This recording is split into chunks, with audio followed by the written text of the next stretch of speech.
Chapter 446. Lan Wanru's pompous words made Tang Bao feel incompetent. But Lan Wanru was nothing. "I don't need an outsider like you to interrupt." Before Tang Bao could finish scolding, he heard Di Haoyan's cold voice. "Get out."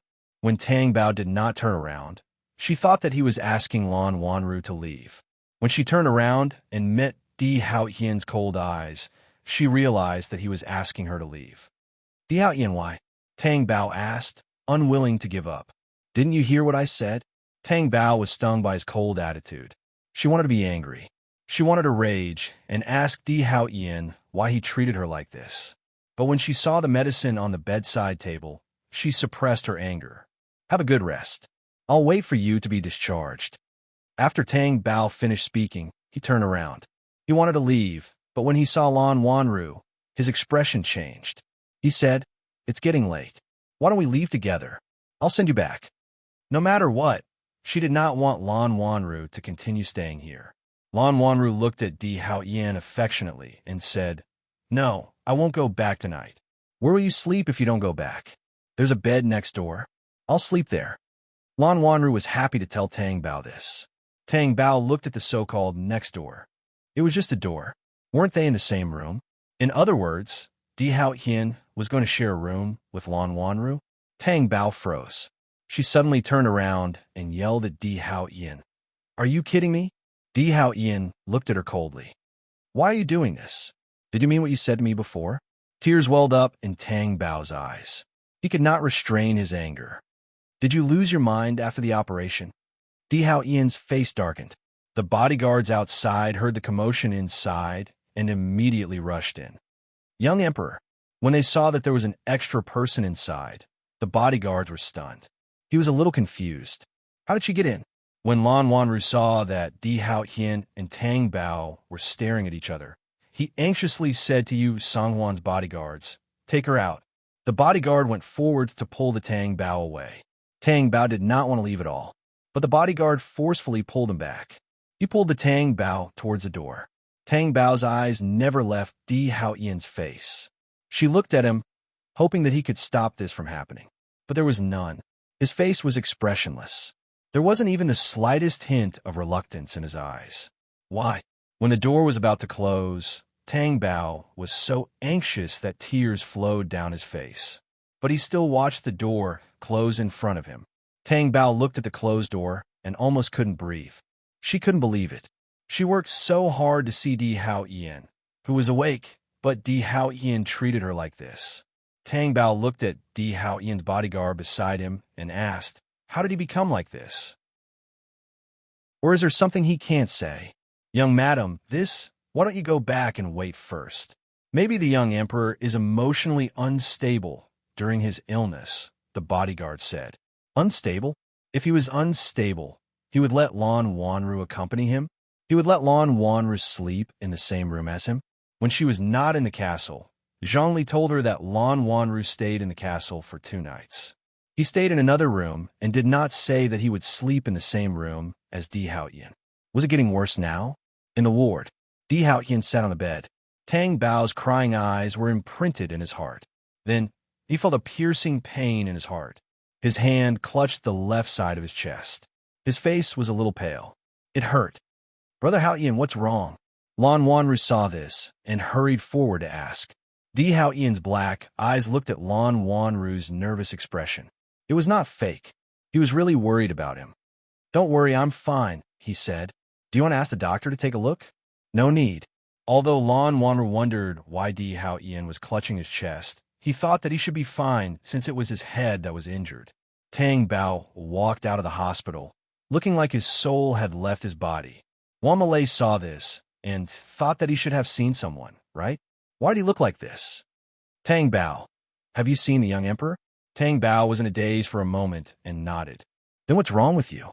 Wang Malay asked. Tang Bao looked at Wang Malay and didn't say anything. Tears fell down. What's wrong? What happened?"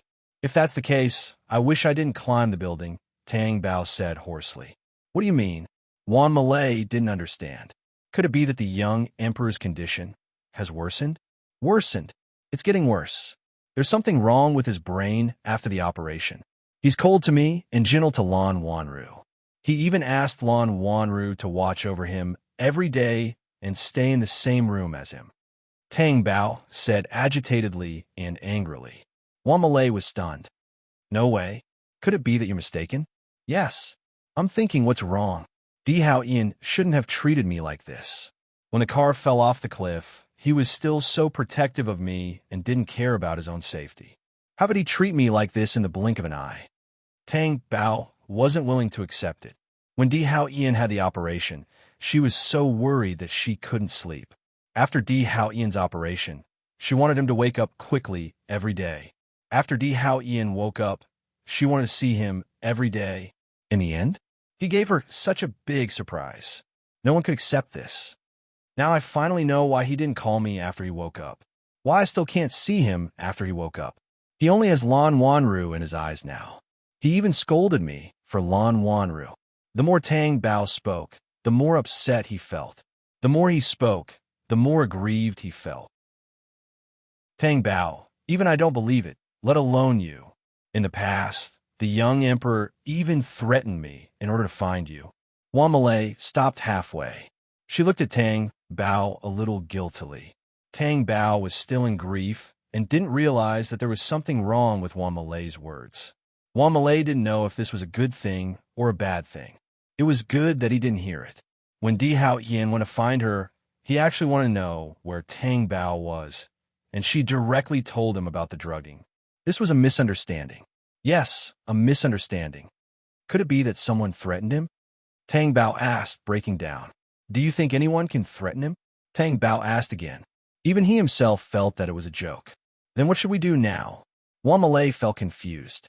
If she was like this, how could Tang Bao be like this? Tang Bao didn't say anything. She didn't know what to do either. Say, if Lan Wanru lives there, will something happen with Di Hao Qian? Tang Bao asked. Chapter 447. He immediately denied her idea. What are you thinking? The young master is recovering now. What can he do? Do you mean that something will happen between him and Lan Wanru when he recovers? Tang Bao asked sadly. Of course not. Do you think that Di Hao Ian will wake up and realize that Lan Wanru is better than me? Lan Wanru is gentle and has known Di Hao Ian for a long time. They have known each other since they were young. They're like childhood sweethearts. What am I? Tang Bao said while crying. If the young master really likes Lan Wanru, why did he marry you? Can't he regret it after marrying me? He can't even regret it. He has to be responsible for you. What responsibility does Di Hao Ian have? He is only domineering. Tang Bao turned his face and looked at the window above the building. The lights that were still on. What were Di Hao Ian and Lan Wanru doing? No, she should have believed Di Hao Ian. He must have his own reasons for leaving Lan Wanru there. She should have believed him. After Tang Bao returned to the castle. As soon as he entered, Zhongli came up and asked, Can the young master be discharged? We want to be prepared. There's still 3 or 4 days, Tang Bao said. That's good. Zhongli then asked, Young madam, are you hungry? I'll ask the kitchen to get you something to eat. No need, I can't eat anything, Tang Bao said and went upstairs. Zhongli walked to Lian, who was not far away, and asked, Is the young madam in a bad mood? She looks like it.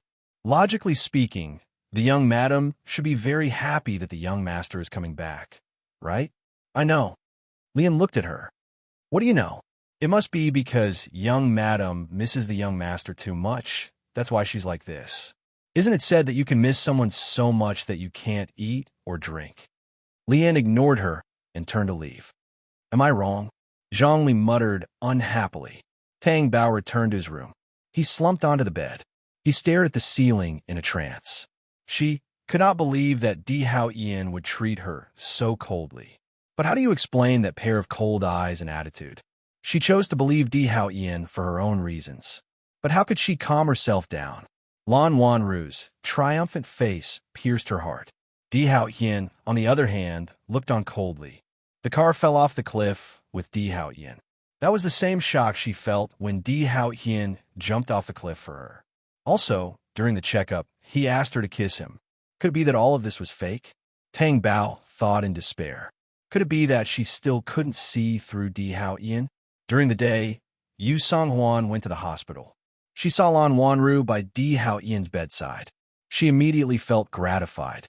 When she came, she asked. These days, Lan Wanru came every day. Why are you here so early? Yu Song-hwan asked. I stayed here yesterday, Lan Wanru said a little embarrassedly. Yu Song-hwan was surprised, but then he smiled. That's true. It's tiring to run around. You can stay here until Hao Ian is discharged. I don't have to stay here, Di Hao Ian said. Lan Wanru immediately said, Brother Hao Ian, I want to stay here. I'll feel uneasy if I sleep at home. Up to you. Di Hao Ian did not refuse. That's right. Anyway, I'm already staying here. The conditions are similar to home. Let Wanru stay here. I'll be relieved if she's here. After leaving the ward, Lan Wanru told Yu Song-hwan, Tang Bao came last night. What? Yu Song-hwan's expression changed. What did she come here for? Who let her in? Are these bodyguards invisible? Auntie, don't be angry. Tang Bao is too cunning. She climbed up from behind. Climbed up? Where did she climb up from? The balcony railing.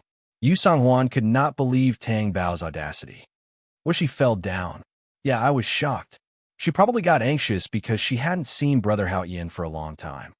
She's not steady at all. I've never seen a girl climb a building before. Yu Song-hwan was baffled by Tang Bao's behavior. Why don't we let Tang Bao come and see Brother Hao Ian during the day? Lan Wanru asked. If you let her come, what about you? I can't let her stay by Hao Ian's side. Lan Wanru did not say anything. She knew that Yu Song-hwan did not like Tang Bao. In fact, she was deliberately testing him. She wanted to show that she was generous and considerate. By the way, did Hao Ian say anything after Tang Bao came? He didn't do anything to you, did he? Yu Song-hwan asked. Lan Wanru smiled. If he did anything to me, I wouldn't be here. It's strange. Brother Hao Ian is very cold to Tang Bao. He has no intention of protecting her. Tang Bao is very sad. Yu Song-hwan was also puzzled when he heard this. This was not like the usual attitude of protecting Tang Bao, as if he was protecting a child. Yu Song-hwan thought of something and smiled. After such a dangerous incident, Hao Ian must have thought it through. Tang Bao caused him to be like this. After he woke up, he thought it through. Otherwise, if he still dotes on Tang Bao in the future, it won't be good for him. Anyway, I feel that Brother Hao Ian is very good to me now. I'm already very satisfied, Lan Wanru said shyly. You're satisfied? You don't want to marry him? Yu Song-hwan asked with a smile. I'm willing, but don't worry about Tang Bao. I said from the beginning that Hao Ian and Tang Bao won't be together for long. After Di Junbai came out of tea, she thought of Tang Bao's request. She drove to the hospital. The sky outside was already dark. When she arrived at the hospital and entered the ward, she saw Lan Wanru, who was also there. He was a little surprised that she was still here. She looked at the expressionless Di Hao Ian and asked, Brother, how are you feeling? I'm fine, Di Hao Ian said. That's good. You're finally going to be discharged, Di Junbai said. Then she asked Lan Wanru, why aren't you going back? I'm staying here, Lan Wanru said. Di Junbai was surprised. And judging from Di Hao Ian's expression, it seemed that he agreed. Di Junbai's expression changed slightly. Then she asked Lan Wanru, did you tell your family that you're staying here? If not, go and make a phone call. Lan Wanru understood Di Junbai's meaning and said, okay, I'll make a phone call now. Then she went out. She closed the door. Of course, Di Hao Ian could tell that Di Junbai had something to say. He was silent and did not ask. Brother, did you call Tang Bao? Di Junbai asked. She came. Di Hao Ian thought of the girl who came up the stairs that day. He also knew that she was his wife. Chapter 448. So she's already been here. She couldn't see you for the past few days, so she asked me to tell you to give her a call. She said that you didn't call her after you woke up. She's worried about you, Di Junbai said. Were the two of you very close when I was unconscious? Di Hao Ian stared at Di Junbai with his deep black eyes and asked, Brother, don't misunderstand. Tang Bao came to me because he didn't have a choice. Besides, Tang Bao and I have always been friends. You know the truth about what happened in the past. I don't have any ulterior motives, Di Junbai explained to him. Di Hao Ian's black eyes narrowed slightly, hiding a flash of unusual light. He didn't speak, and there was no visible change in his expression. Di Junbai looked at Di Hao Ian's expressionless face and felt strange. It seemed that when he mentioned him in Tang Bao, he didn't have his usual aggression. Was it because he was still recovering? Di Junbai looked at the time on his wrist and said, "It's getting late. I'll go back first. Brother, you should rest early too." Okay. Di Junbai stood up. When he reached the door, he stopped in his tracks. He turned around and looked at Di Hao Ian and asked, "Brother, do you still remember that bodyguard of yours? What was his name? I kind of forgot. I think his surname was Gao." Di Hao Ian's dark eyes moved slightly. He looked up at Di Junbai's waiting face. It was as if he really wanted to know his bodyguard's name.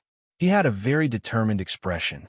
Di Hao Ian's thin lips opened slightly. "Di Ju. Ah, yes, that's his name. You've been awake for so long. I think you should be awake soon." With that, he turned around, opened the door, and left with a smile on his face. Di Hao Ian's face was gloomy. Di Junbai was just testing the waters. Di Ju's matter, even if he knew about it from the bodyguard, he wouldn't directly ask what happened. Instead, he would ask how the matter was handled. Naturally, the bodyguard would tell him about He Ju's current situation. So, where did he have a flaw? It was the same for Gu Linxin the last time. He immediately saw through him. The similarity between the two of them was that they both mentioned the Tang Bao. What was the problem? After Di Junbai walked out, Lan Wanru followed him to the end of the corridor. It looked like he wanted to send Di Junbai off. In fact, she had something to say to Di Junbai. "Brother, is there anything that I can't listen to? Why did you kick me out?"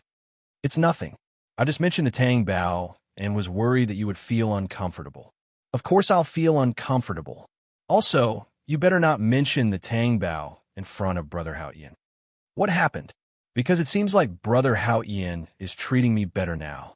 As you can see, I'm accompanying Brother Hao Ian every day now. This is also my chance. Brother, you can't stop me. Tang Bao was here before. Shouldn't you let her stay? Your brother Hao Ian didn't ask for it. Instead, he let you stay here?" Di Junbai asked with doubts in his heart. Brother Hao Ian probably resents the Tang Bao because of his injury. Resents? Yes. Think about it. Because of the Tang Bao, Brother Hao Ian almost lost his life, Lan Wanru said. Di Junbai asked himself in his heart, is that really the case? Or was there some friction between Di Hao Ian and the Tang Bao before he got injured? Other than this explanation, what else could it be? Because with Di Hao Ian's possessiveness, he would never have such an attitude toward the Tang Bao. Even if he was angry with the Tang Bao, how could he let Lan Wanru stay by his side all the time? This had never happened before. Brother, isn't this good? If I'm with Brother Hao Ian, you'll also have a chance to be with the Tang Bao. I think this is what we want, isn't it? Lan Wanru said. If your brother Hao Ian really wants to treat you well, I'll support you, Di Junbai said. Yes, I feel very happy now. I feel that my body has completely recovered. Really? Di Junbai smiled. That's good. He thought of something. By the way, when will he be discharged? What's wrong? Are you coming to pick up Brother Hao Ian? Lan Wanru asked.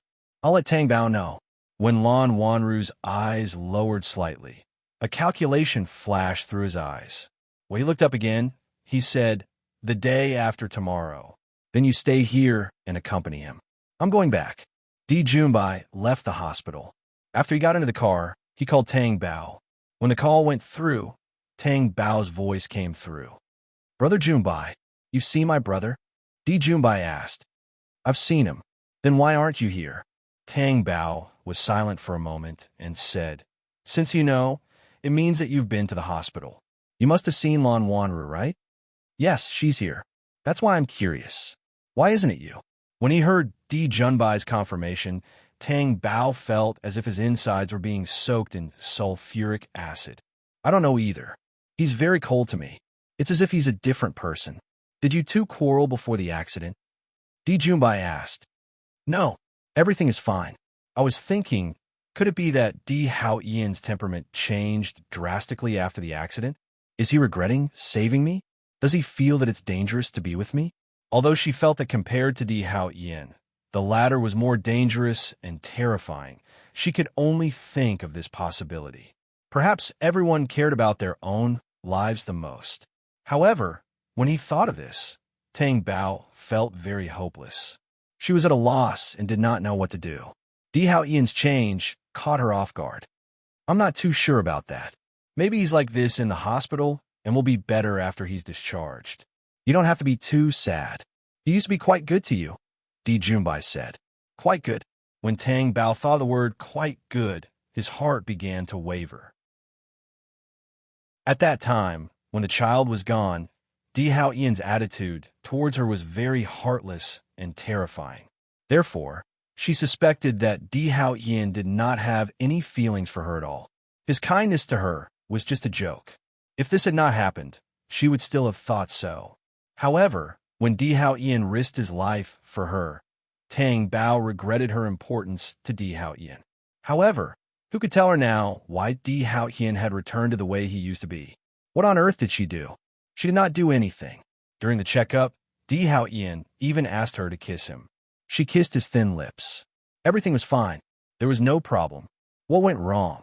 Do you know when my brother will be discharged? Di Junbai's voice interrupted her troubled thoughts. I don't know the exact time, but it should be within the next few days, Tang Bao said. 3 days from now. Thank you, Brother Junbai. Otherwise, I wouldn't know when I would have gone to pick him up from the hospital. You don't have to thank me. As long as you're fine, Di Junbai said. Yes. Chapter 449. When Lan Wanru saw Tang Bao, she immediately felt unhappy. It made her think that Di Hao Yan did not sleep in the master bedroom. She thought that she could sleep with Di Hao Yan, which made her nervous and excited. In the end, she was too disappointed. That scene was too glaring. Tang Bao turned around and left. Di Hao Yan looked over, and it was the scene of Tang Bao turning around and leaving. His face couldn't help but tighten, and his black eyes were stunned. Brother Hao Yan, do you want to go talk to Tang Bao? She doesn't seem to be in a good mood. Is it because I'm here? Lan Wanru said considerately. No need. Di Hao Yan sat lazily on the sofa, his elbows on the armrest of the sofa, his hands supporting his forehead, and his eyes looking out of the balcony. Tang Bao, who had returned to his room, heard his phone ring. He picked up his phone and looked at it. It was Wan Malay. Tang Bao knew that Wan Malay was worried about her, so he answered. Hello. How is it? Is young Master D discharged from the hospital today? Wan Malay asked. Yes, he's discharged. It's okay. It's good that he's discharged. You didn't pick up young Master D on purpose. Wan Malay knew that Tang Bao would feel uncomfortable and guilty, so he comforted her. I know. Is young Master D treating you well? He's still the same. He was so cold. She thought that returning to the castle would give her a chance to ease the relationship between the two of them. But she didn't expect it to become even worse. How could that be? I don't know, but I want to know why he's like this. He's completely different from when he was outside. He's changed too fast. Then how do we investigate? Did anything happen when you weren't in the hospital? Or did someone say something about you in front of young Master D after he woke up? Wan Malay guessed. Of course. My mother-in-law is the first to dislike me, not to mention Lan Wanru. Tang Bao felt that in the D family, except for Di Hao Yan, who was willing to accept her, everyone else treated her like an enemy and wished that she would disappear immediately. Suddenly, Tang Bao's mind flashed, and Gu Linshin's face flashed. Then they must have said something in front of young Master D. They didn't like me before. They must have said a lot of things about me in front of Di Hao Yan. Di Hao Yan won't listen to them now. There's also someone. Who? Gu Linshin. That bad guy. I'll go and find him now. Tang Bao hung up the phone, carried her bag, and went out. When she passed by the balcony, she looked inside and said to Di Hao Yan's deep and cold black eyes, I'm going out for a while. Without getting a response from Di Hao Yan, Tang Bao turned and left. Lan Wanru thought to herself, was Tang Bao going to run away from home again? She really enjoyed it. Did she think that Di Hao Yan would look for her every time? It would be best if he never came back. Then she would be the only mistress in the castle. Luo Loli was still doing self-study in the classroom, and she was writing furiously. Then the classmate next to her said to her, "Luo Loli, someone is looking for you." "Who is it?" Luo Loli looked up and saw Lin Xianting standing outside the window, smiling and waving at her. She did not understand why Lin Xianting was looking for her again. She even went to look for her outside the classroom. Luo Loli immediately felt sad. Could she pretend that she did not see it? But the whole class was looking at her. Luo Loli stood up and walked out of the classroom. "What's the matter?" Luo Loli asked. "I just happened to come over for some work. I passed by your school, so I came to see you," Lin Xianting said in a friendly tone. Luo Loli thought to herself, "There's no need for that, is there? Even if you're going to be her future aunt, isn't it too early now?" But her youngest uncle did not admit that Lin Xianting was his fiancée, did he? Which one of them was telling the truth?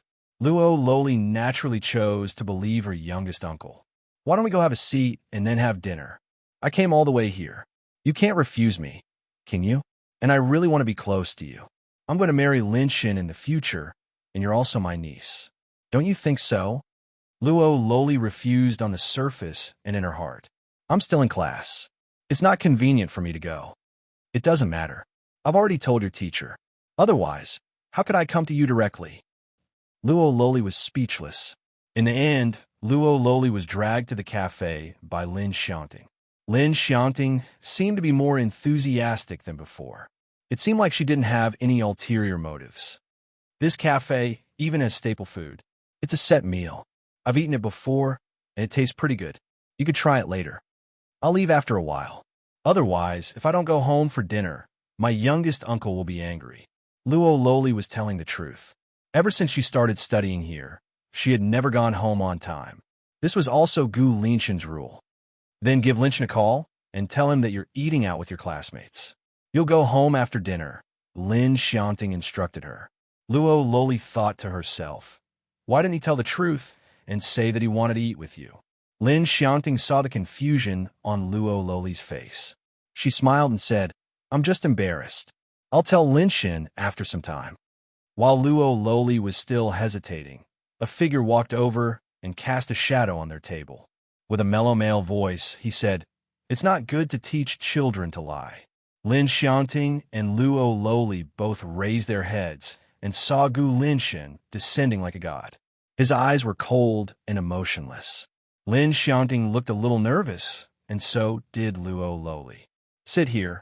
Gu Linxin kicked Luo Loli's leg lightly. Luo Loli hurriedly went inside and sat down.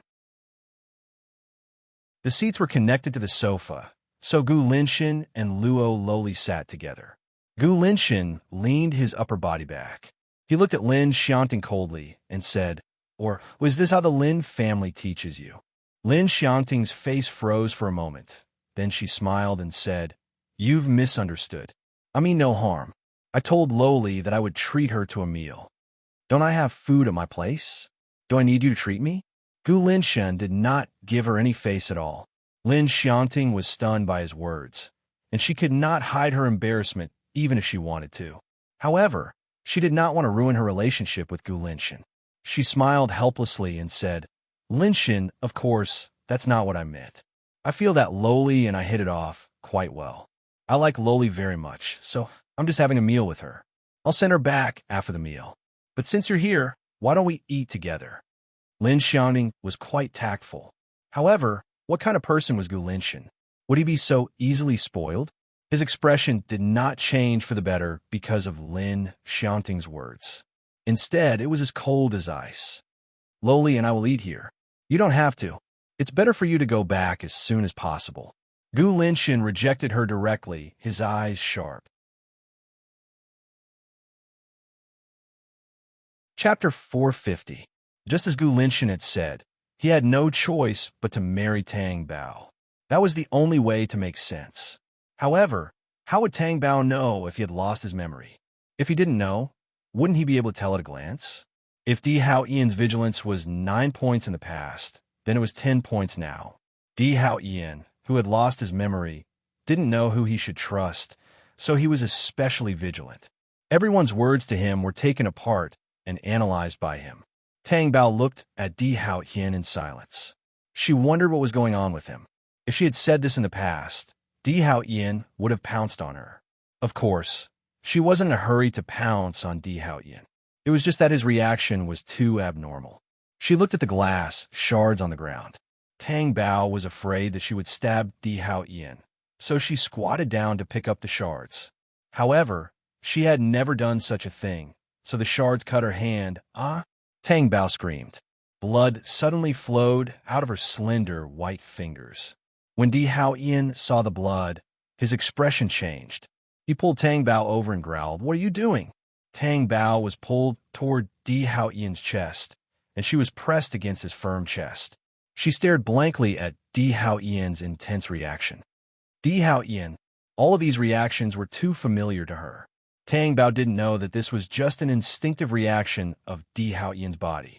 When Di Hao Yin realized what he was doing, he immediately pushed Tang Bao away. Tang Bao took a few steps back. Di Hao Yin felt a splitting headache, and his heart was not right. His breathing was especially heavy. She seemed to be out of breath. Di Hao Yin, what happened to you? Tang Bao asked worriedly when he saw the pain on Di Hao Yin's face. Get out. Di Hao Yin's eyes were closed, and his brows were tightly knitted together. He was enduring all kinds of pain. Di Hao Yin. Tang Bao stepped forward and hugged his arm. Get out. Di Hao Yin pushed Tang Bao away again in annoyance. Tang Bao was almost pushed to the ground. He staggered a few steps before he could stabilize himself. Outside, Yu Songhuan's bodyguards did not care and directly rushed in. Then he saw the Tang Bao inside. Young master, I don't want to see her. Di Hao Yin's meaning was clear. Without any hesitation, the bodyguard went forward to grab the Tang Bao. Tang Bao stared at Di Hao Yin and dragged him out in a daze. She couldn't see Di Hao Yin again. Di Hao Yin. Tang Bao called out to him through the door. Young madam, this is a hospital. Young master doesn't need a rest. Please go back. Yu Songhuan's bodyguards said in an unfriendly manner. Tang Bao stared at them coldly. The bodyguards didn't dare to look at him and lowered their heads. No matter what, the person in front of them was Di Hao Yin's wife. Although they took orders from Yu Songhuan, they couldn't really do anything to the Tang Bao. Their duty was to not let her in. The phone on his body rang. Tang Bao came back to his senses and took out his driver's phone. It was Juan Malay's number. He walked to the side to answer the call. What's wrong? Your mother-in-law is here. What? Tang Bao was stunned. Why was Yu Songhuan here at this time? If you go through the main door, you'll definitely bump into them. Find another place to hide, Juan Malay said. Tang Bao hung up the phone and looked for a place to hide. Where could she hide? She could only hide in the ward. After hiding in the ward, she closed the door. Tang Bao took a deep breath. She turned around and saw He Ju lying unconscious on the bed. She actually hid in the ward where He Ju was. The nurse who was guarding by the side looked at the person who barged in surprise. Well, I'm here to see a patient, Tang Bao explained. Then she walked to He Ju's bedside and said bitterly, He Ju, did you guide me here? When did you wake up? I'm so miserable now. Di Hao Yin is so cold to me. It's as if he's a different person. Aren't you his personal bodyguard? There must be something I don't know, right? He Ju obviously couldn't respond to her. You know that one Malay came to see you last time, right? She said that she'll be your girlfriend when you wake up. After Tang Bao said that, he thought that he could wake He Ju up. After staring at him for a long time, He Ju didn't move at all. Tang Bao estimated that it was about time and prepared to leave. Before he left, he said to the nurse, Sorry to trouble you. Please take good care of him. I will. Thank you. Tang Bao looked at He Ju and felt a little sad. He hoped that He Ju would wake up soon. It wasn't good to lie down for too long. When Tang Bao left the hospital, he had to avoid Di Hao Yin's ward. To her, this was extremely sad. Juan Malay saw the person who came out and said, Why do you have this expression every time you come out? Did you not have a good meeting? Di Hao Yin is angry, Tang Bao said blankly. What is he angry about? When he was doing a checkup during the operation, I was stopped by Yu Songhuan and chased out of the hospital. He didn't see me, so he was angry. Juan Malay couldn't believe it. That can't be right. I don't think so either, but Di Hao Yin said that. He said that there was no point in you coming to see me now. Tang Bao recalled what Di Haotian said to her. Just because of that, he didn't want to see you, and he even asked Lan Wanru to accompany him? Wan Malay asked again in disbelief. I keep feeling that something is wrong, but I can't put my finger on it. Tang Bao said dejectedly. Seriously, you worked so hard to climb up, but you didn't make any progress at all. Forget it. I'll wait for him to be discharged from the hospital and pick him up. Tang Bao wouldn't be angry at Di Haotian. She was just very tired. Di Haotian could protect her like that at a critical moment in his life. He cared about her. Tang Bao thought so. Not long after, Di Junbai called. Is it over? I'm already in the company. Tang Bao knew what Di Junbai meant. Lan Wanru was going to the hospital. She was afraid that the two of them would bump into each other. Tang Bao wasn't afraid of her at all. However, she was the one who asked Di Junbai to do this, so she didn't want to make things difficult for him. Why are you so fast? Di Junbai asked. Well, Di Haotian wasn't feeling well, so I left the ward. Is he okay? Di Junbai asked. He's fine now. That's good. After hanging up the phone, Tang Bao collapsed on the sofa and stared blankly at the ceiling above. On the other side, Di Junbai could tell that something was wrong from the conversation with Tang Bao. They had only met for a short time, and they weren't in a good mood. Di Haotian even showed signs of discomfort. However, Tang Bao didn't stay by his side and left. Di Lingyue walked over and asked, You called Tang Bao? You know? Based on your tone, who else could it be other than her? Di Lingyue's expression didn't look too good. Obviously, he didn't like his son being too close to Tang Bao. He could make use of her. Chapter 451. Di Junbai's face darkened.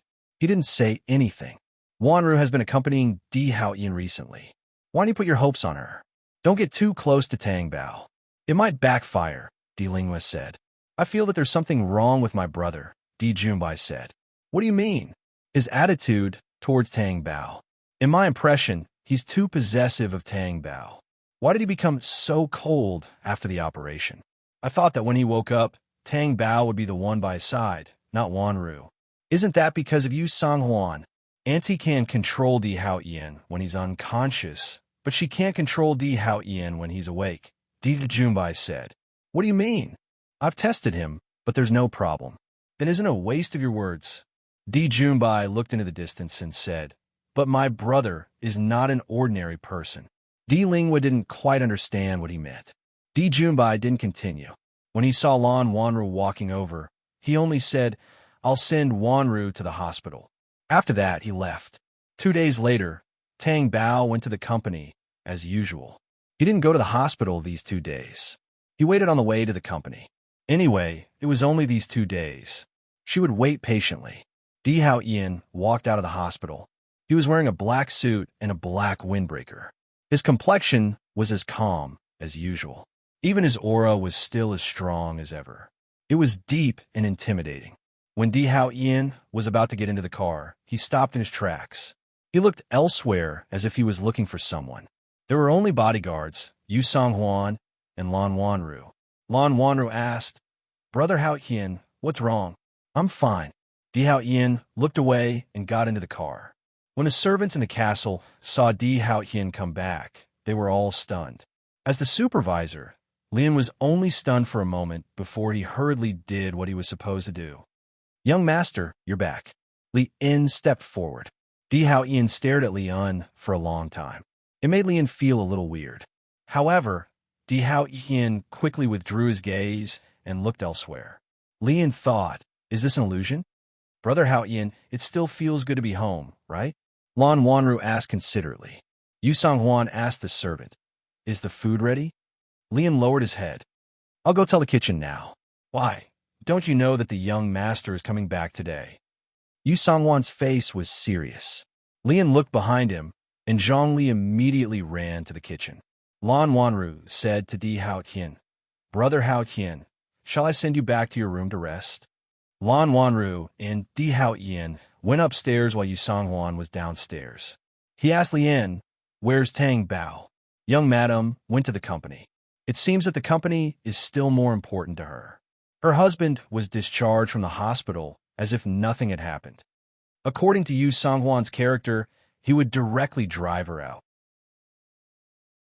However, this kind of thing still required Di Hao-Ian's consent. Seeing Di Hao-Ian's attitude towards Lan Wanru, it must not be far. Therefore, she didn't need to give orders and cause animosity between her and her son.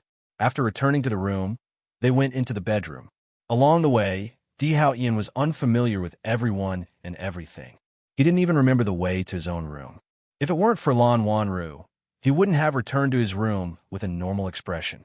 Di Hao-Ian stood in the bedroom, took off his windbreaker, and threw it aside. This room was occupied, and it seemed that the sweet smell of a girl still lingered in the air. Di Hao-Ian's gaze fell on the bed. Who slept here? If this was his bedroom, then he and Tang Bao were husband and wife, and they should have slept here. Di Hao-Ian's gaze suddenly paused. It landed on the wall above the bed. There were 2 pieces of paper stuck there. He walked forward. After seeing the contents clearly, his dark eyes were fixed, as if he couldn't believe that someone would do such an overbearing and abnormal behavior. Moreover, it was stuck to the sensitive bedside, as if it had an aphrodisiac effect. And in the bottom right corner, there was his and Tang Bao's signature. Was this really his signature? Di Hao-Ian looked at it for a long time, but he couldn't think of anything. Lan Wanru naturally saw the 3 obedience and 4 virtues, as well as the content of the agreement below. The jealousy in her heart was so strong that she almost couldn't bear it and fainted. She had never been to Di Hao-Ian's room, let alone his bedroom. She didn't expect Di Hao-Ian and Tang Bao's bedroom to be like this. The 2 pieces of paper were so demanding, full of greed for love. Whose practice was this? Di Hao-Ian's? Tang Bao's? In fact, with just a glance, she could tell that it was Di Hao-Ian's desire. He wanted Tang Bao to accept him like this. Lan Wanru couldn't imagine how they made love on this bed. Did they lose themselves in each other's embrace? Not only did they not stop, Lan Wanru felt that she was so jealous of Tang Bao that she couldn't stand it anymore. She was going crazy. She had never received Di Hao-Ian's affection, even a glance. Brother, how can... Lan Wanru called out and then fainted. Di Hao-Ian turned around and immediately hugged her. Wanru. Lan Wanru had already fainted. Di Hao-Ian carried her to the bed and laid her flat. He turned around and called for someone. Not long after, the doctor came and went to the room to treat Lan Wanru. Zhongli looked at the situation and didn't care about the hierarchy anymore.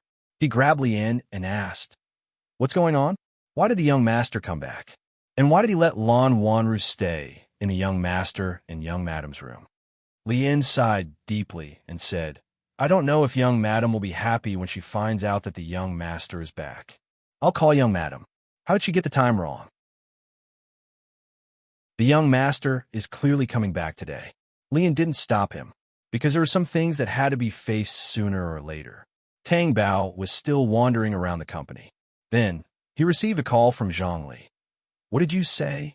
"Di Hao-Ian is back. Isn't it tomorrow?" Tang Bao asked. "Young madam, did you get the time wrong?" "The young master has already returned to the castle," Zhongli said anxiously. "I'll go back now."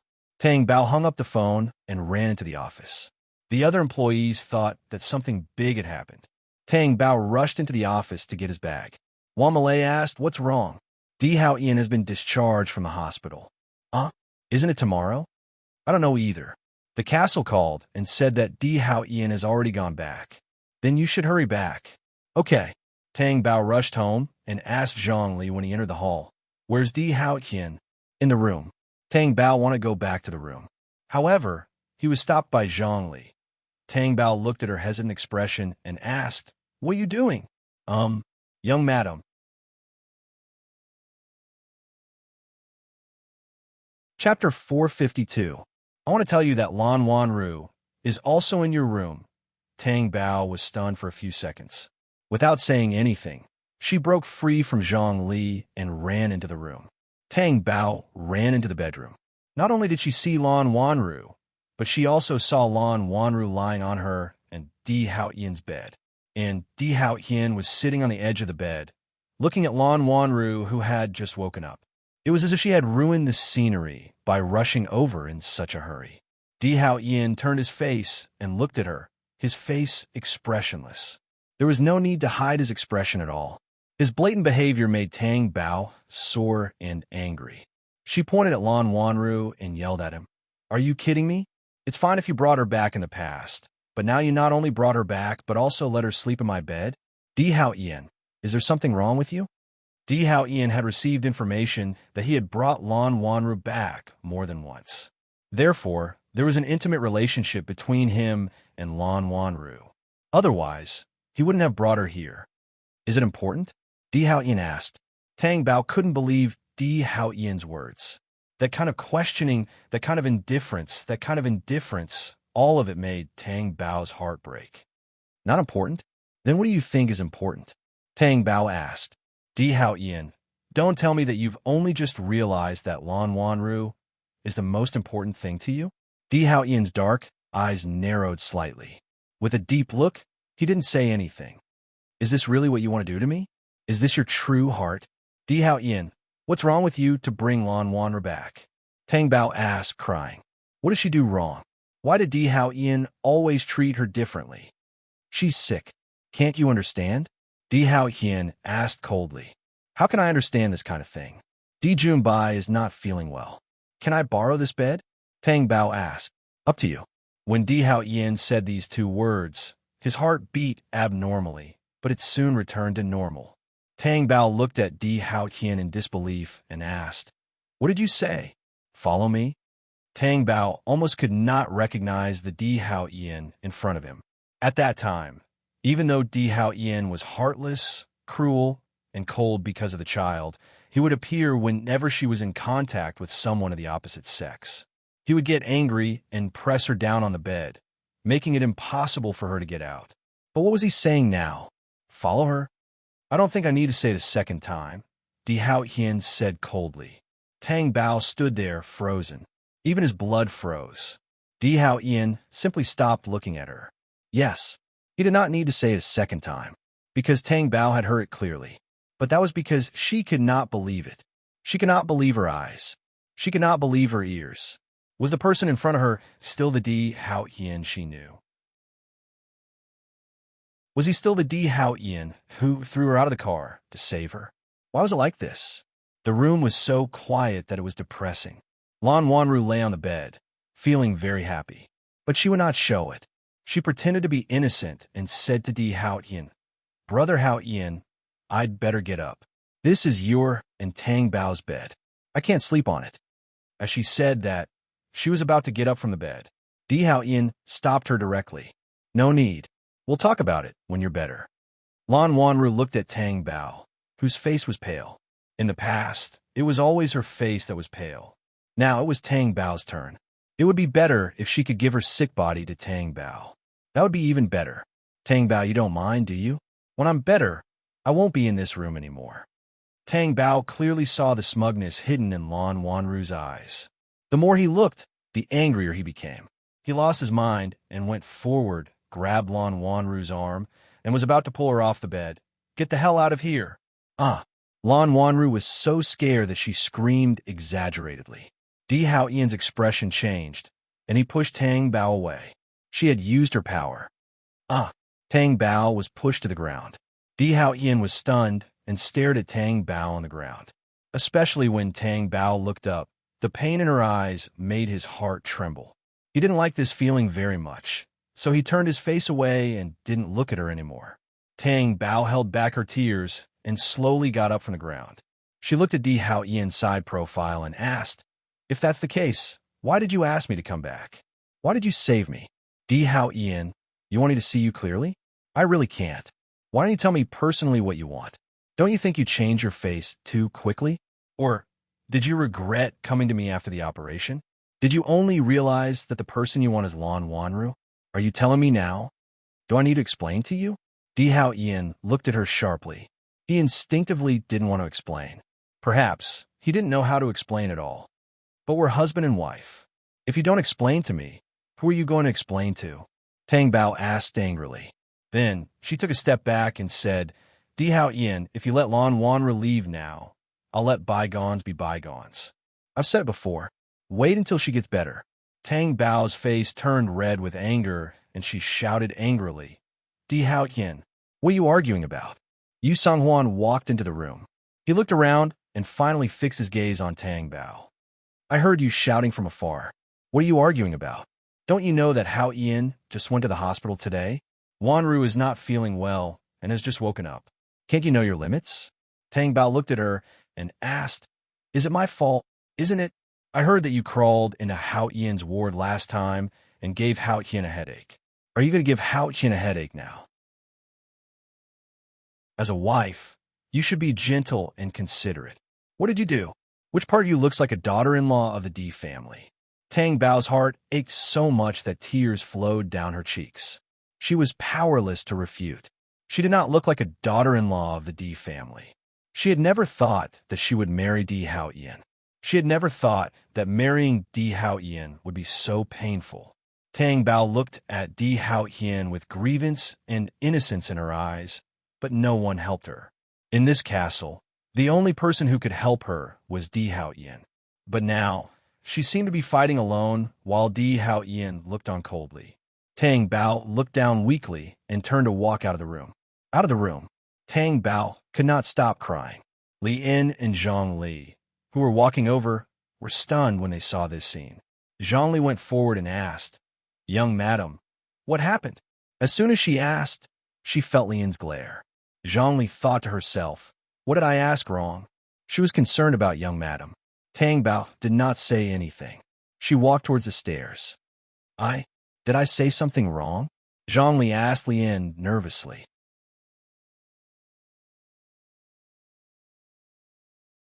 Chapter 453. It can't be. What's wrong with the young master? That bed is for him and the young madam to sleep on. How could he? Won't the young madam be sad to death when she sees it? I'm so angry. Zhang Li's face was full of anger. Keep your voice down. Do your job well. It's not our place to be angry. No matter how much the young master goes overboard, we can't do anything or say anything. Zhang Li looked at Lian and said unhappily, Supervisor, how can you be so calm when such a serious thing has happened? And the young madam is so good to us. Lian looked at Zhang Li and said helplessly, This is work. Tang Bao went downstairs and didn't go anywhere. She sat on the sofa in the hall and was lost in thought. She was thinking about what went wrong between her and Di Hao Yin. Everything that happened before she was chased out of the hospital by Yu Songhuan went through her mind again. Now that she thought about it, it only made her throb. Di Hao Yin pushed her out of the car, and Di Hao Yin's kiss seemed to be engraved in her heart. Why did it become like this now? The only explanation was that there was something wrong with her head after the surgery, and then she shifted her attention to Lan Wanru. What kind of question was this? Tang Bao couldn't figure it out even if her brain exploded. Just as she was in a daze, her eyes were pulled back by a swaying figure. Opposite her, Yu Songhuan sat down.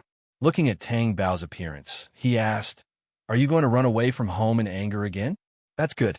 Otherwise, you'll feel uncomfortable. At that time, maybe Hao Yin will look for you again. Then, you'll have achieved your goal. Why do you dislike me so much? After all, I saved you at that time. Tang Bao wasn't angry. Instead, she asked calmly, because she felt that she couldn't be angry anymore. Nothing made her angrier than Di Hao Yin's attitude. Are you referring to the matter of you stealing my wallet? Yu Songhuan asked. Tang Bao lowered his gaze slightly and did not say anything. Let me tell you, if it weren't for you saving his life, Hao Yin wouldn't have married you. He wouldn't have ruined his lifelong happiness, and he wouldn't have been hurt again and again after marrying you. Now that he has seen it clearly, he feels that he has returned the favor to you and doesn't need you anymore. Yu Songhuan said, You gave it back to me? Tang Bao was stunned. When the car fell off the cliff, it was Hao Yin who pushed you out of the car at the critical moment, right? If he hadn't done that, you'd be dead just like the driver. So, the D family has already repaid what they owed you. Hao Yin has no qualms about being with Wanru. Tang Bao's heart surged. It was as if sulfuric acid was boiling. The burns were all over the place. Did Di Hao Yin really mean that? Had he always been repaying a debt of gratitude? Because she saved his family? Is that so? What he said sounded so real, as if it was really the case. She couldn't even find any flaws in his words. But Tang Bao would rather believe in her own feelings. She looked up at Yu Song Huan and said, I don't believe you. You're just saying this to chase me away so that Di Hao Hien and Lan Wanru can have a chance. Yu Song Huan's expression changed slightly. I won't leave. As long as I'm Di Hao Hien's wife, I won't leave. I'll always stay here. The position that belongs to me cannot be shaken, Tang Bao said firmly. You don't have to worry. When the time comes, Hao Ian will divorce you. You're just embarrassing yourself by staying here. After Yu Song Huan finished speaking, he didn't look at Tang Bao anymore. He stood up and left the hall, leaving the castle. Tang Bao turned around. At the entrance of the hall, there were only the figures of his servants. Yu Song Huan was long gone. Tang Bao sat there the whole time. She wasn't such a spineless person with no self-respect. She just wanted to know why Di Hao Ian had become like this. If Di Hao Ian was really like what Yu Song Huan said, that after repaying her debt of gratitude, it was over between them, what should she do? During lunch, Tang Bao watched as the servants brought the food upstairs. This was the treatment she received in the past. Now it was Lan Wanru. Lan Wanru must be very proud now. Young madam, it's time to eat. Zhongli walked over and said carefully. Tang Bao didn't have any appetite at all. She felt that the sourness in her organs had gathered in her stomach, including her mouth. But if she didn't eat, wouldn't she be going against herself? Lan Wanru would laugh at her and be suppressed by her. Zhongli thought that Tang Bao wouldn't be in the mood to eat. He didn't expect that she would get up and go to the dining room. There were so many delicacies. Tang Bao reached for almost every plate with her chopsticks. She even ate more than usual. Seeing this, Zhongli was very relieved. After lunch, Tang Bao went to the room. Before entering the room again, she needed courage. She was flustered and afraid because she was afraid that she would see something she shouldn't see. After gathering her courage, she entered the room. In the bedroom, Lan Wanru was lying on the bed openly, leaning against the headboard. Di Hao Ian was sitting on the edge of the bed.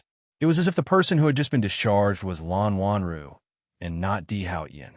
She ignored the two people looking at her. Tang Bao took off her coat and kicked off her shoes. She lay down on the other side of the bed. Lan Wanru looked at Tang Bao in surprise. Di Hao Ian's dark eyebrows moved slightly, and his dark eyes darkened. What are you doing? Tang Bao closed her eyes and said, Can't you tell? I'm taking an afternoon nap. Sleep in another room, Di Hao Ian ordered. Why should I sleep in another room? I've been sleeping in this room, in this bed, since the day I married you. This is my bed, okay? Tang Bao retorted. Was it uncomfortable? Of course it was uncomfortable. Then she would use this method to resist and argue with them. Anyway, she wouldn't let Lan Wanru have his way. Di Hao Ian didn't say anything. He stood up and walked to the other side. Tang Bao felt a thick shadow covering her and immediately opened her eyes. However, in the next second, her wrist was clamped by Di Hao Ian's iron-like palm and pulled up. What are you doing? I want to sleep. Tang Bao struggled, but she couldn't break free from Di Hao Ian's grip. He didn't even let her wear her shoes and directly took her out of the room. Only then did he let her go. Di Hao Ian, aren't you going too far? That's my bed. Tang Bao was furious. She was barefoot and didn't even have shoes on her feet. Even the cold tiles didn't make her feel cold. Di Hao Ian's attitude made her feel cold. Yours. Di Hao Ian looked down at her coldly, as if he didn't agree with her. Okay, it's not mine, but we're husband and wife. Isn't half of it mine? I only slept on the bed for a little less than half of it. So how is it not mine? Tang Bao asked reasonably. Take it back now. What did you say? Di Hao Ian's dark eyes were sharp. I realize that you like it when I say it twice.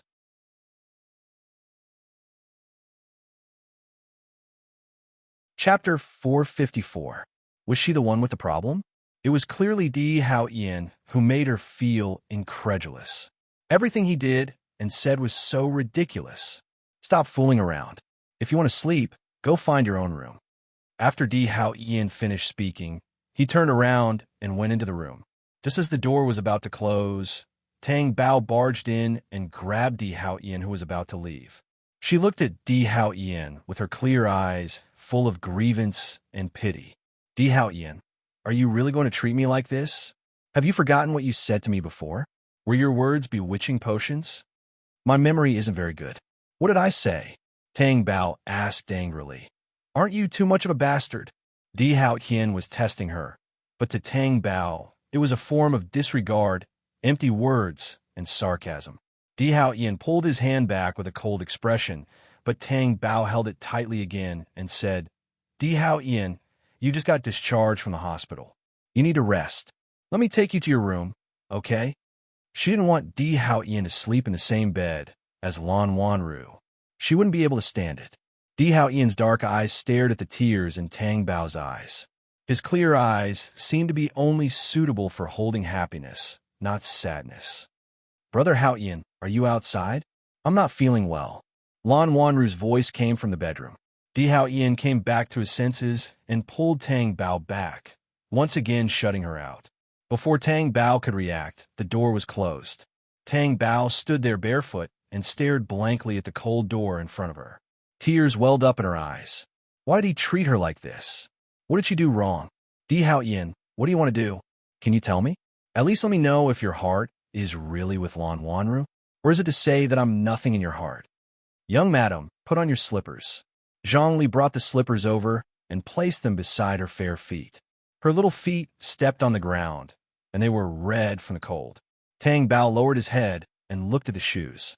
After a few seconds of hesitation, he put on his shoes. Thank you, she said softly. Young madam, you don't have to thank me. This is what I should do.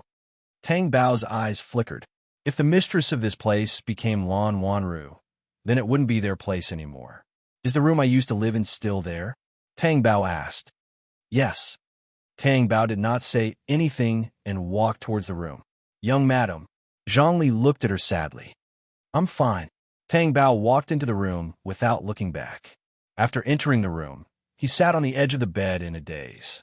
She knew she couldn't compromise. Di Hao Qian was her husband. Why should she compromise? She just wanted to know why Di Hao Qian treated her like this. Shouldn't she not be accompanying him in the hospital? Shouldn't she not be picking him up from the hospital today? Tang Bao also regretted it in his heart. He didn't understand why Di Junbai would tell her that it was the day after tomorrow. The day after tomorrow was the next day. However, she believed that Di Junbai would not lie to her, because she couldn't think of a reason why Di Junbai would lie to her. Tang Bao thought of something and called Di Junbai. Di Junbai's voice came through the phone. Tang Bao, what's the matter? No, I just wanted to tell you that Di Hao Qian has been discharged. Discharged? Not tomorrow? Di Junbai was puzzled. I want to ask you, did Lan Wanru tell you that he will be discharged tomorrow? Tang Bao asked. Yes, what's wrong? Nothing, I'm just asking. My brother is back now. Take good care of him. Yes, I will. After hanging up the phone, Tang Bao lay on the bed weakly. Just like on the big bed in the master bedroom, he habitually slept on one side, because Di Hao Qian slept on the other side. Did she still not understand now?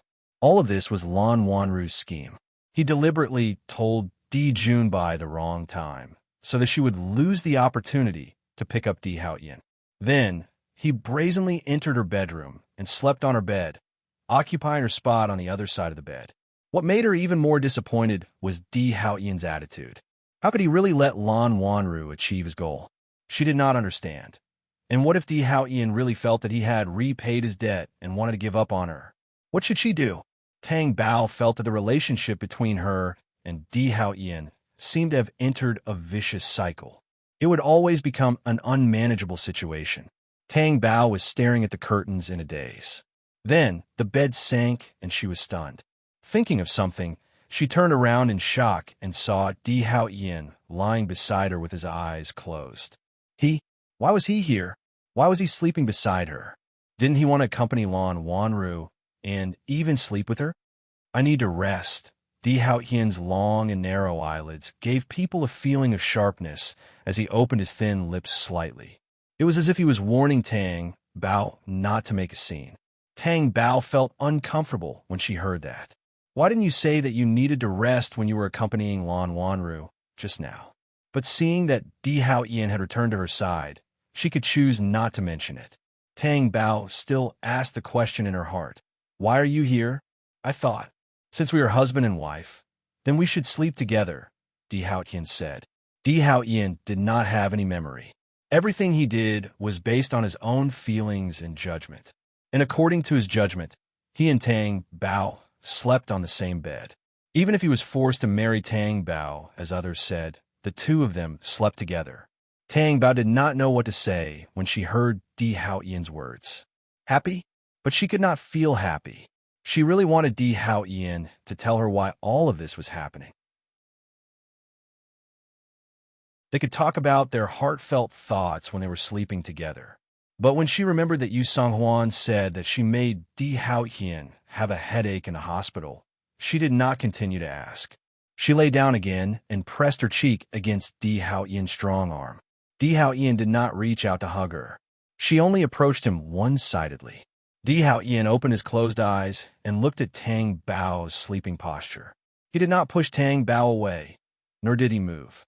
He kept feeling that this sleeping posture was missing something, but he could not remember what it was. At least, he did not reject it. Or was this a normal habit of husband and wife? When Tang Bao woke up, Di Hao Ian was no longer beside her. She was shocked. It was as if what happened before was a dream. And when she woke up from the dream, Di Hao Ian was gone. Such a sense of loss in her heart made her panic. She immediately got out of bed to look for Di Hao Ian. She found Di Hao Ian on the balcony, sitting on the sofa with Lan Wanru. They seemed to be talking about something. Lan Wanru had a gentle smile on her face, which could not hide her good mood. It seemed that she had recovered from her illness in an instant. That was true. Di Hao Ian treated her so well. How could her illness not recover? It was obvious how important mood was. But what about her?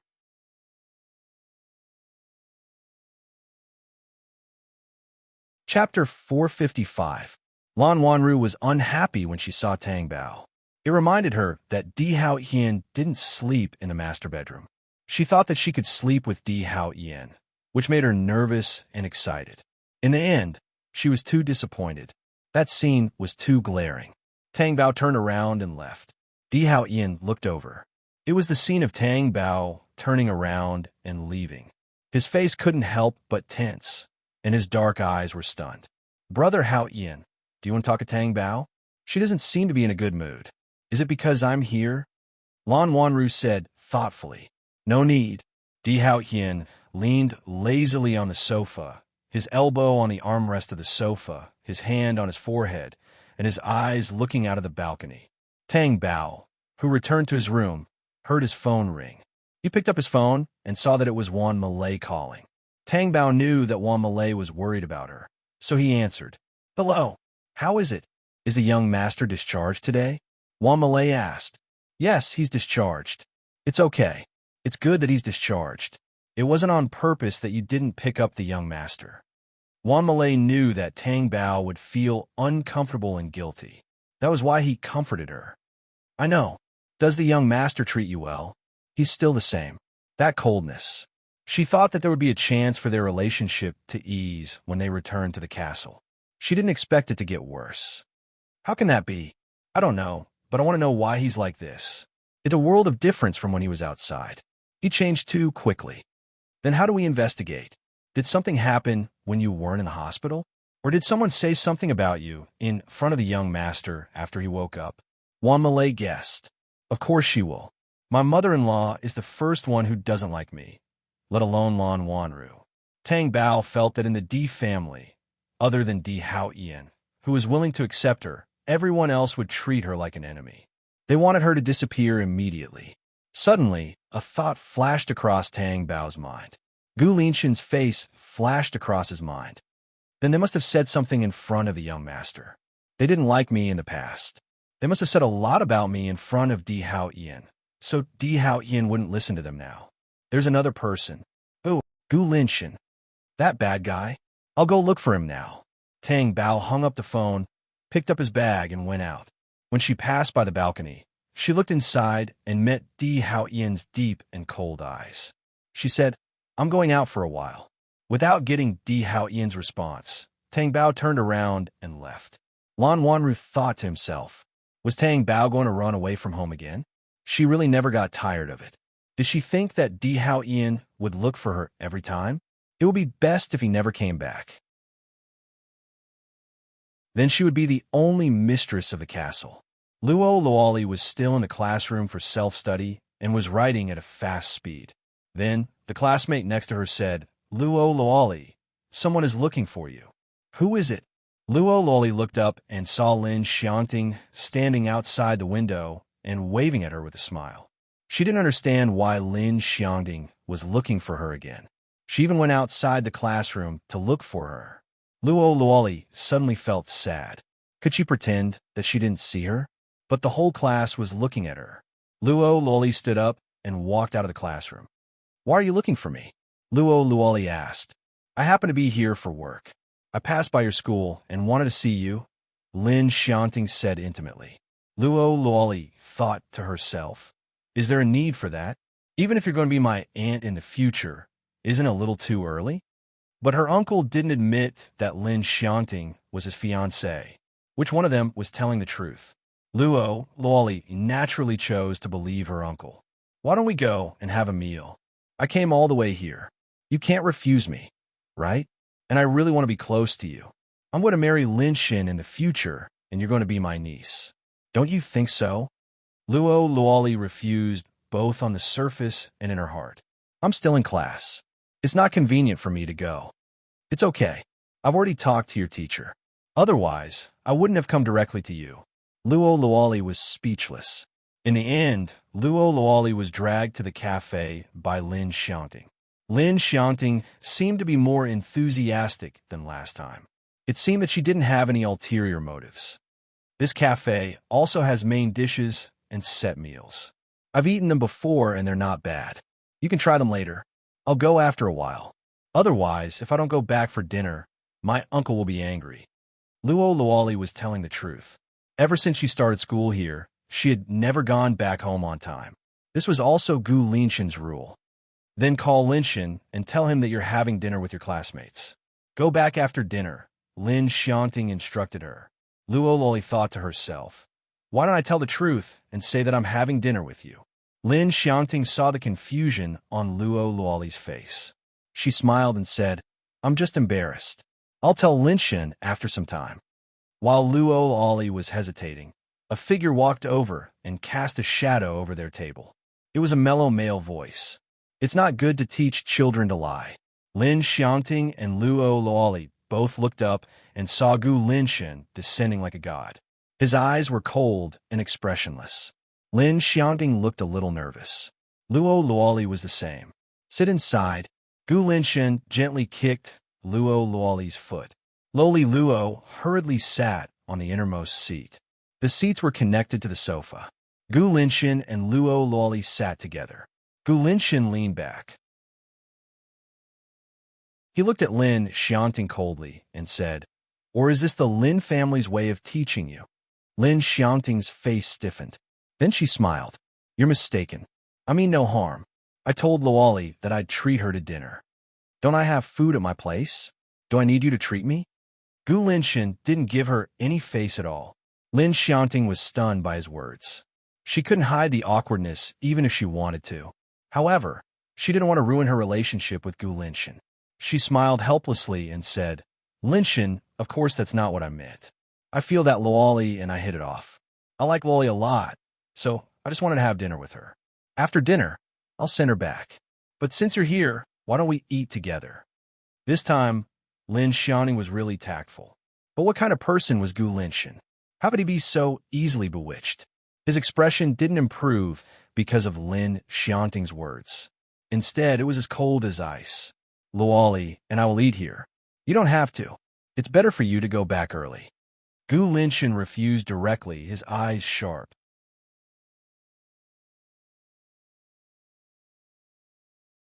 Chapter 456.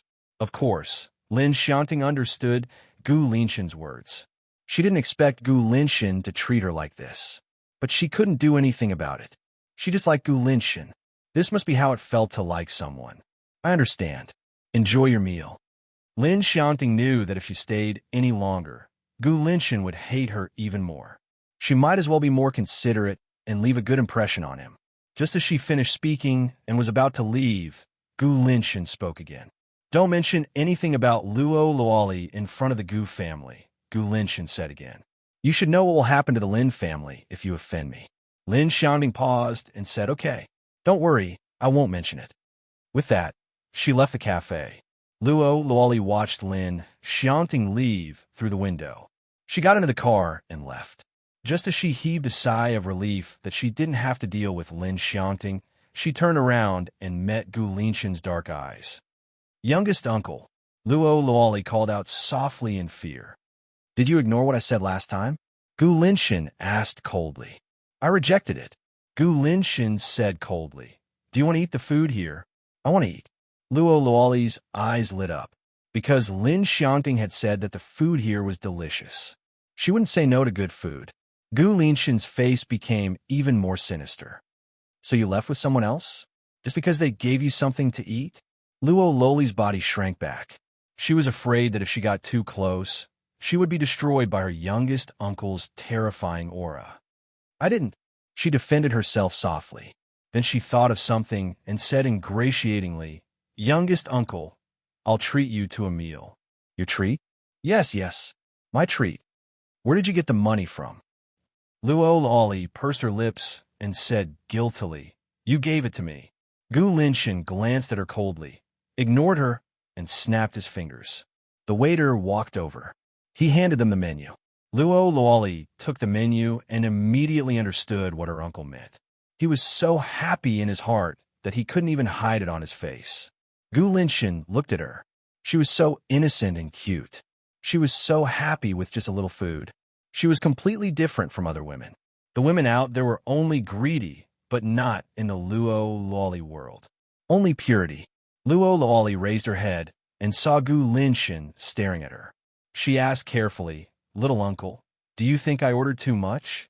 Gu Linshan lowered his dark eyes to hide his emotions. You can order whatever you want. It doesn't matter if you can't finish it.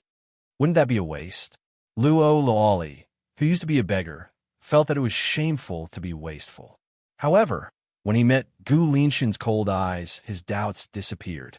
She was afraid that if she asked another question, she wouldn't have anything to eat. However, she didn't order too much. She only ordered a few dishes that she coveted. However, she found that Gu Linshan kept ordering and ordered a lot of dishes. Luo Luoli opened her mouth several times to say that her uncle wouldn't be able to finish so much food. However, when she thought of every meal at home, she didn't say anything in the end. Perhaps it had something to do with his lifestyle? She felt that her uncle's lifestyle was especially extravagant. After ordering, the two of them ate. It was almost a table full of delicious food. Luo Luoli buried her head in the food and ate. As she ate, she thought that if she couldn't finish it, she would give it to Seven Roses and the other beggars. She couldn't waste it. At this moment, Gu Linshan's phone rang. He glanced at the phone and answered, What's the matter? Young Master Gu, Miss Tang is here. She says she's looking for you. It was a call from the mansion. Tell her to wait. With that, he hung up the phone. Luo Luoli heard it and asked, Little uncle, are you busy? No. I heard that someone is waiting for you, right? Let's talk about it after you're full. Luo Luoli grinned.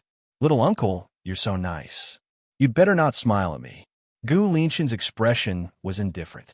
Luo Luoli stopped smiling and asked in confusion, Why? Do you think your teeth look good? I'm afraid I won't have an appetite. Luo Luoli pursed her lips and giggled at Gu Linshan.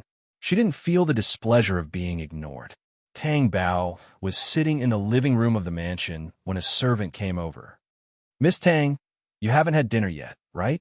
Why don't you eat here? Tang Bao wasn't in the mood to eat. She had to wait for Gu Linshan, so she said, Thank you, but there's no need. I'll wait for Gu Linshan to come and eat at home. While Tang Bao was waiting, Di Hao Ian and Lan Wanru entered the dining room and prepared to eat. Di Hao Ian's dark eyes swept across the seats and asked expressionlessly, Where is she? Lian knew who Di Hao Ian was asking about and said, Young madam hasn't come back yet. Young master, do you want to wait? Doesn't she know when dinner is? There's no need to wait. Di Hao Yin picked up his chopsticks and started eating with a cold face. Lan Wanru looked at Di Hao Yin, who didn't say anything, and started eating as well. Of course, she was happy to see that Tang Bao didn't return. It would be best if she didn't come back for the whole night. Gu Linshan and Luo Loli finished eating and went back. When they entered the living room, Luo Loli was stunned when she saw Tang Bao sitting on the sofa and watching TV. Tang Bao, why are you here? Luo Loli was surprised. Tang Bao stood up and glanced at Gu Linshan and said, I'm here to look for him. Luo Luoli immediately thought of Gu Linshan's phone call when they were eating. She turned around and asked, Little uncle, didn't you tell her to wait for Tang Bao on the phone at the beginning? Why are you like this? You didn't even tell me. I thought it was someone else who was looking for you. Why didn't you say it was Tang Bao? You made her wait for so long. Are you trying to scold me? Gu Linshan's dark eyes sharpened. Do I need your permission to make someone wait? Weren't you the one who ate so much just now? If Luo Luoli was wearing her natural skin now, she would definitely be able to see the redness on her face. But just now, Shut up. Gu Linshan turned to Tang Bao and asked, Why are you looking for me? Tang Bao was lost in thought when he saw them arguing. When he heard Gu Linshan's question, he quickly came back to his senses and said, Yes, there's something. Then he remembered why he was looking for Gu Linshan. His expression instantly turned ugly. When you went to hospital to look for Di Hao Yin, did you say something to him? I said a lot. What are you referring to? Gu Linshan asked as he found a comfortable seat and sat down. Gu Linshan, are you taking revenge on me and Di Hao Yin? You also know that you and Di Hao Yin have done all kinds of bad things. I apologize for what happened in the past, Tang Bao said. You don't have to apologize. What do you mean? I didn't say anything to Di Hao Yin, Gu Linshan said.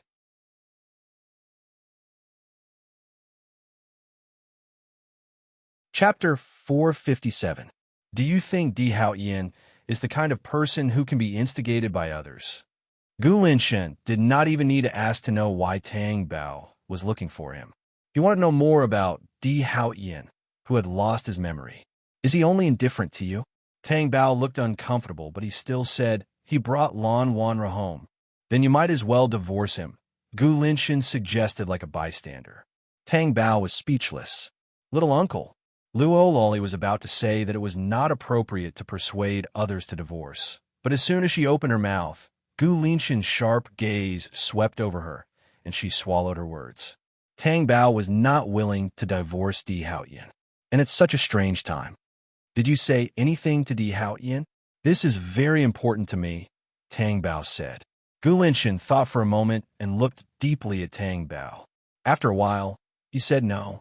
Sorry to disturb you. I'm going back. Tang Bao lowered his head and turned to leave. I didn't say anything to him, but he said something to me. Tang Bao stopped in his tracks, turned around, and asked anxiously, What did he say to you? He said that people who have experienced life and death will always think a lot.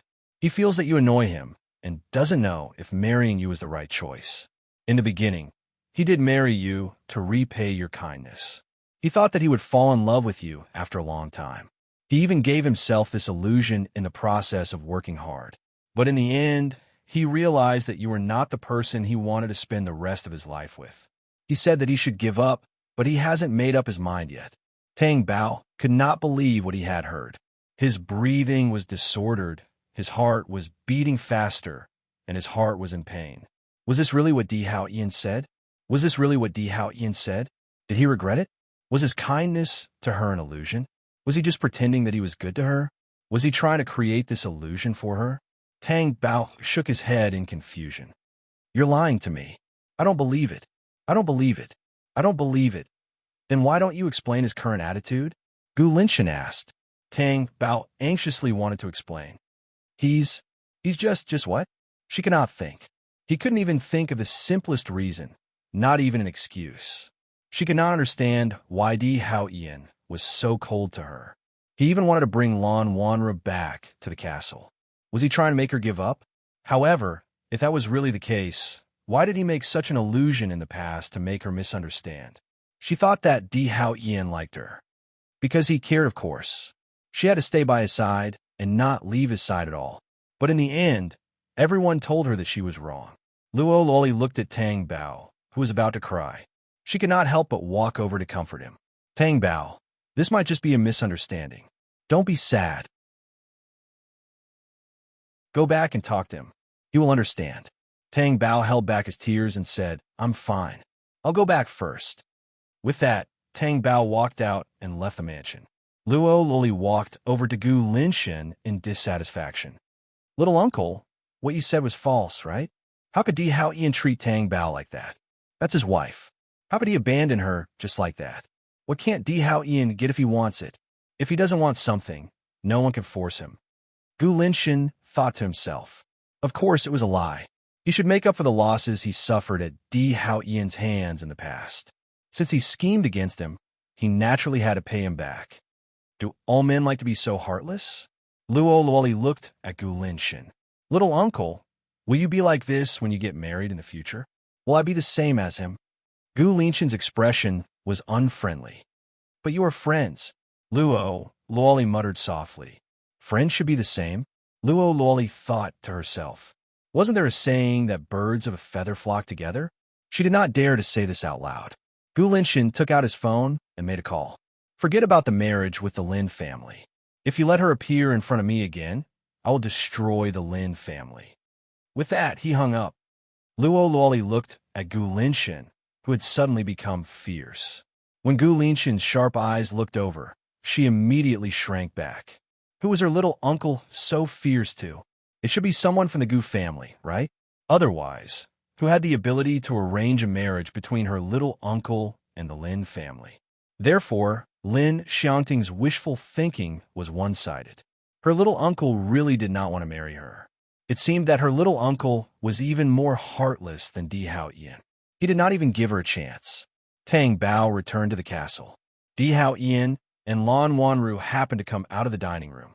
Tang Bao's eyes were pierced, including her heart. Anyone could see it with their eyes. Di Hao Ian and Lan Wanru had just finished dinner. They looked more like a married couple, and she was an extra.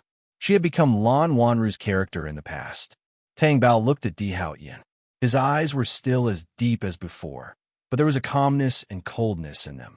Even though she was being treated like this, she still could not believe that Di Hao Ian would say such things to Gu Linshan. Was he tired of her? Did he not want to continue acting anymore? Tang Bao lowered her gaze sadly. It was as if looking into Di Hao Ian's eyes was torture, the cruelest punishment. Young madam, you're back. Have you eaten? The food is still warm. Shall I bring it to you? Zhongli walked over and asked. No need. I'm not hungry. After Tang Bao finished speaking, she did not look at Di Hao Ian and Lan Wanru again and went upstairs. Di Hao Ian looked at Tang Bao's distant attitude and his eyes turned cold. He followed Tang Bao upstairs until her slender figure disappeared. Lan Wanru noticed Di Hao Ian's gaze. She did not like the way Di Hao Ian focused on Tang Bao at all. She immediately said, Brother Hao Ian, we just ate. Shall we go out for a walk? Let's take it as digestion. Okay. Di Hao Ian retracted his gaze and responded. The sky outside was still dark and gloomy. At least the colorful roses could be seen clearly. It was Di Hao Ian's first time seeing roses here. Why were there so many roses here?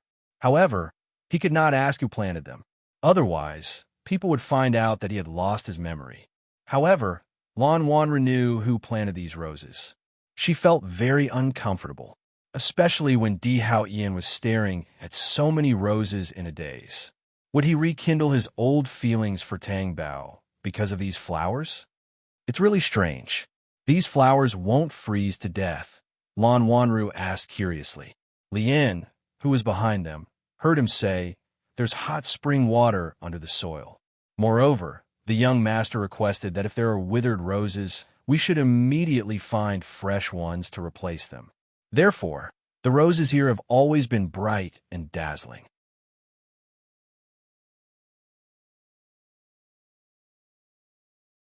Chapter 458.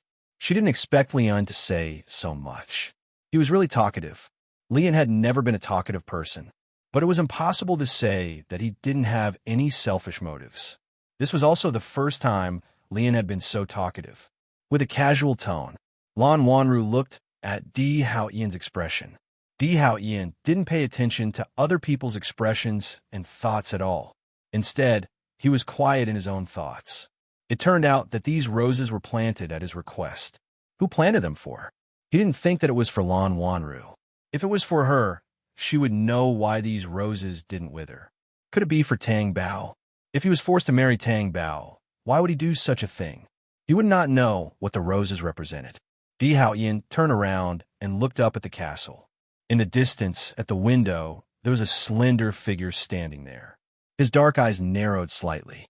He couldn't see the face clearly, but he knew who it was. Tang Bao naturally saw the figures of Di Hao Ian and Lan Wanru standing in front of the roses. Everyone knew that roses represented love. At that time, Di Hao Ian didn't tell her the meaning of planting roses. But when she looked at them, she felt sweet in her heart. But now, Tang Bao only felt a deepening heaviness in her heart as she looked at them. Gu Linshan said that Di Hao Ian said that he tried to create the illusion that he liked her. Then, were the roses one of the illusions that he created? If not, why didn't Di Hao Ian say the reason for planting roses at that time? Tang Bao was shocked by her own conjecture. She didn't dare to think about it at all. The more she thought about it, the more uncomfortable she felt. The more uncomfortable she felt, the more she couldn't control her thoughts. Should she regret going to Gu Linshan and confront him about it? She asked, but it wasn't the truth that she thought of. Instead, it added an iron lock to her neck, strangling her until she couldn't breathe. Tang Bao turned around and left the window. She closed the curtains. He sat down on the edge of the bed. She felt like she couldn't stand anymore. His legs felt weak. His entire body felt weak. Tang Bao sat on the edge of the bed in a daze until someone opened the door and came in. She turned around and saw Di Hao Ian walking in. Tang Bao did not say anything and just watched him come in. Then, he went into the bathroom to take a shower. He didn't seem to have anything to say to her. Tang Bao leaned against the headboard and thought to himself, Di Hao Ian is really the king now. One wife and one concubine. Tang Bao leaned her head against the headboard. After Di Hao Ian came out, she looked at him and asked, Is it very tiring to be with me? Do you regret marrying me? Di Hao Ian looked at her. Don't you think it's too late to regret it now? What were you doing earlier? When you asked me to follow you, you didn't want me anymore. As Tang Bao spoke, he stood up and walked towards Di Hao Ian. Di Hao Ian did not say anything and watched her walk in front of him. Tang Bao looked up at him. Her clear, watery eyes were misty and dejected. Just like those roses. I don't like them, but you planted them. You didn't plant those flowers in the soil. You planted them in my heart. They grew in my flesh. You suddenly told me one day that you were going to pluck them out. How cruel. Di Hao Ian, my heart is not made of stone. Your dominance, your possessiveness. And when you pushed me out of the car and made me kiss you, do you really think I didn't feel anything? Tang Bao asked. Di Hao Ian's breathing was slightly chaotic as he looked at Tang Bao. Was she talking about him? Was she telling the truth? She wasn't lying to him? Should he believe her? He did not let down his guard.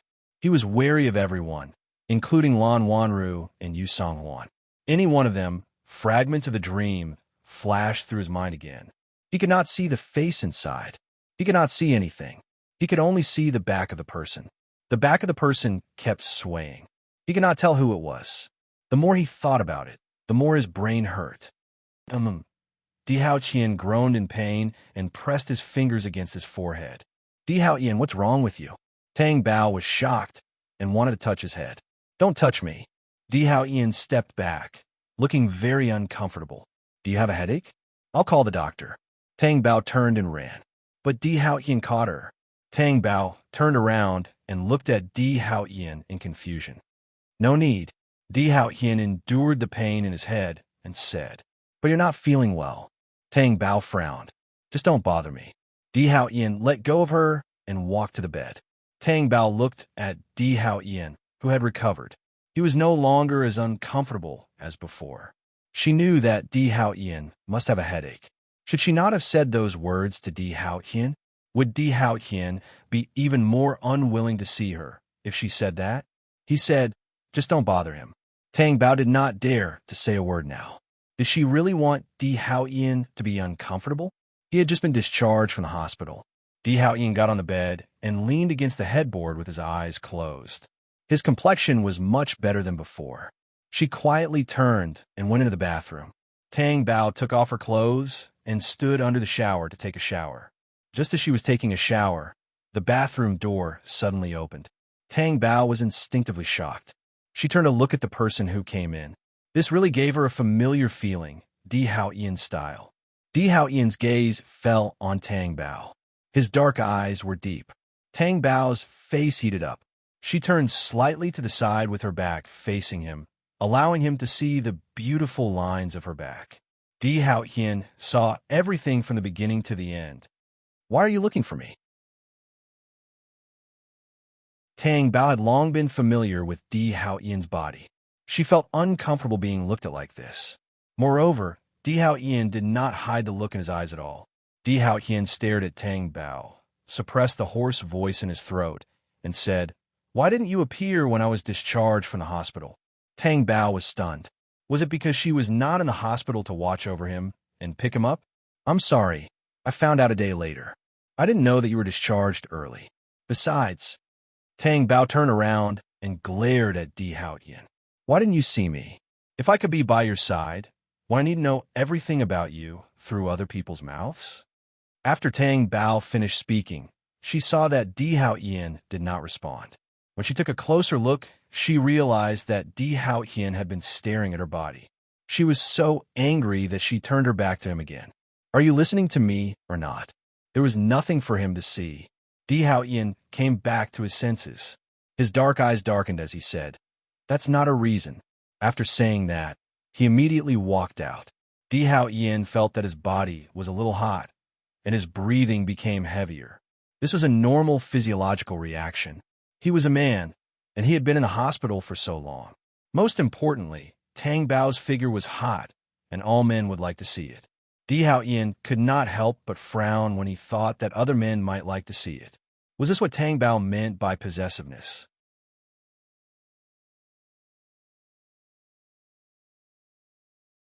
Chapter 459. Wasn't it true that the more you cared about someone, the deeper the memory? Or was Tang Bao just lying to him? Tang Bao came out of the shower and saw Di Hao Qian leaning against the headboard as usual. He walked over and got into bed too. He crawled under the blanket and knelt down, facing Di Hao Qian. Di Hao Qian was looking at T's information and data on the computer. It was densely packed and complicated. Tang Bao couldn't understand it. He was just worried that Di Hao Qian wouldn't be able to take it. "Di Hao Qian, your head hurt just now. Are you okay facing the computer like this? Why don't you just go to sleep?" Tang Bao asked. "I said if you don't bother me, I won't have a headache," Di Hao Qian said, facing the computer. Tang Bao looked at Di Hao Qian and wondered if she should be glad that Di Hao Qian wasn't sleeping with Lan Wanru now. He was so generous and treated Lan Wanru so well. He would rather sleep here with her and let Lan Wanru sleep alone in the master bedroom than let Lan Wanru leave. She really didn't know what Di Hao Qian was thinking. At this moment, Lan Wanru was standing and looking at the agreement on the headboard. The more she looked at it, the more she wanted to tear it down. But if she tore it down, would Di Hao Qian chase her out of this room? She didn't want to leave. She wanted to wait for Di Hao Qian to come back. Why did Tang Bao come back? Didn't he want to leave? Why did he come back? When she thought about how Di Hao Qian was sleeping with Tang Bao, she was so jealous that she almost went crazy. Di Hao Qian was hers. He could only be hers. Tang Bao was too scheming. He deliberately tricked Di Hao Qian into sleeping with her. That was how it used to be. Tang Bao was also leaning against the headboard like Di Hao Qian. He was leaning against Di Hao Qian, but not closely. Then he just watched as Di Hao Qian worked on the data. "You don't seem to like Wanru," Di Hao Qian said with certainty. Tang Bao was slightly taken aback and asked, "Do you think I like it? You used to explain to me that there was nothing between you and her, and I chose to believe you." Di Hao Qian turned around and looked at Tang Bao, who was nestled next to him. Her face was cute and helpless. Did he explain it to her? Tang Bao stretched out his small hand and placed it in Di Hao Ian's big palm, which happened to fit perfectly. Di Hao Ian, I'm sorry I... Before Tang Bao could finish her sentence, someone knocked on the door and interrupted her. Lian's voice came from outside. Young master, Miss Lan fainted.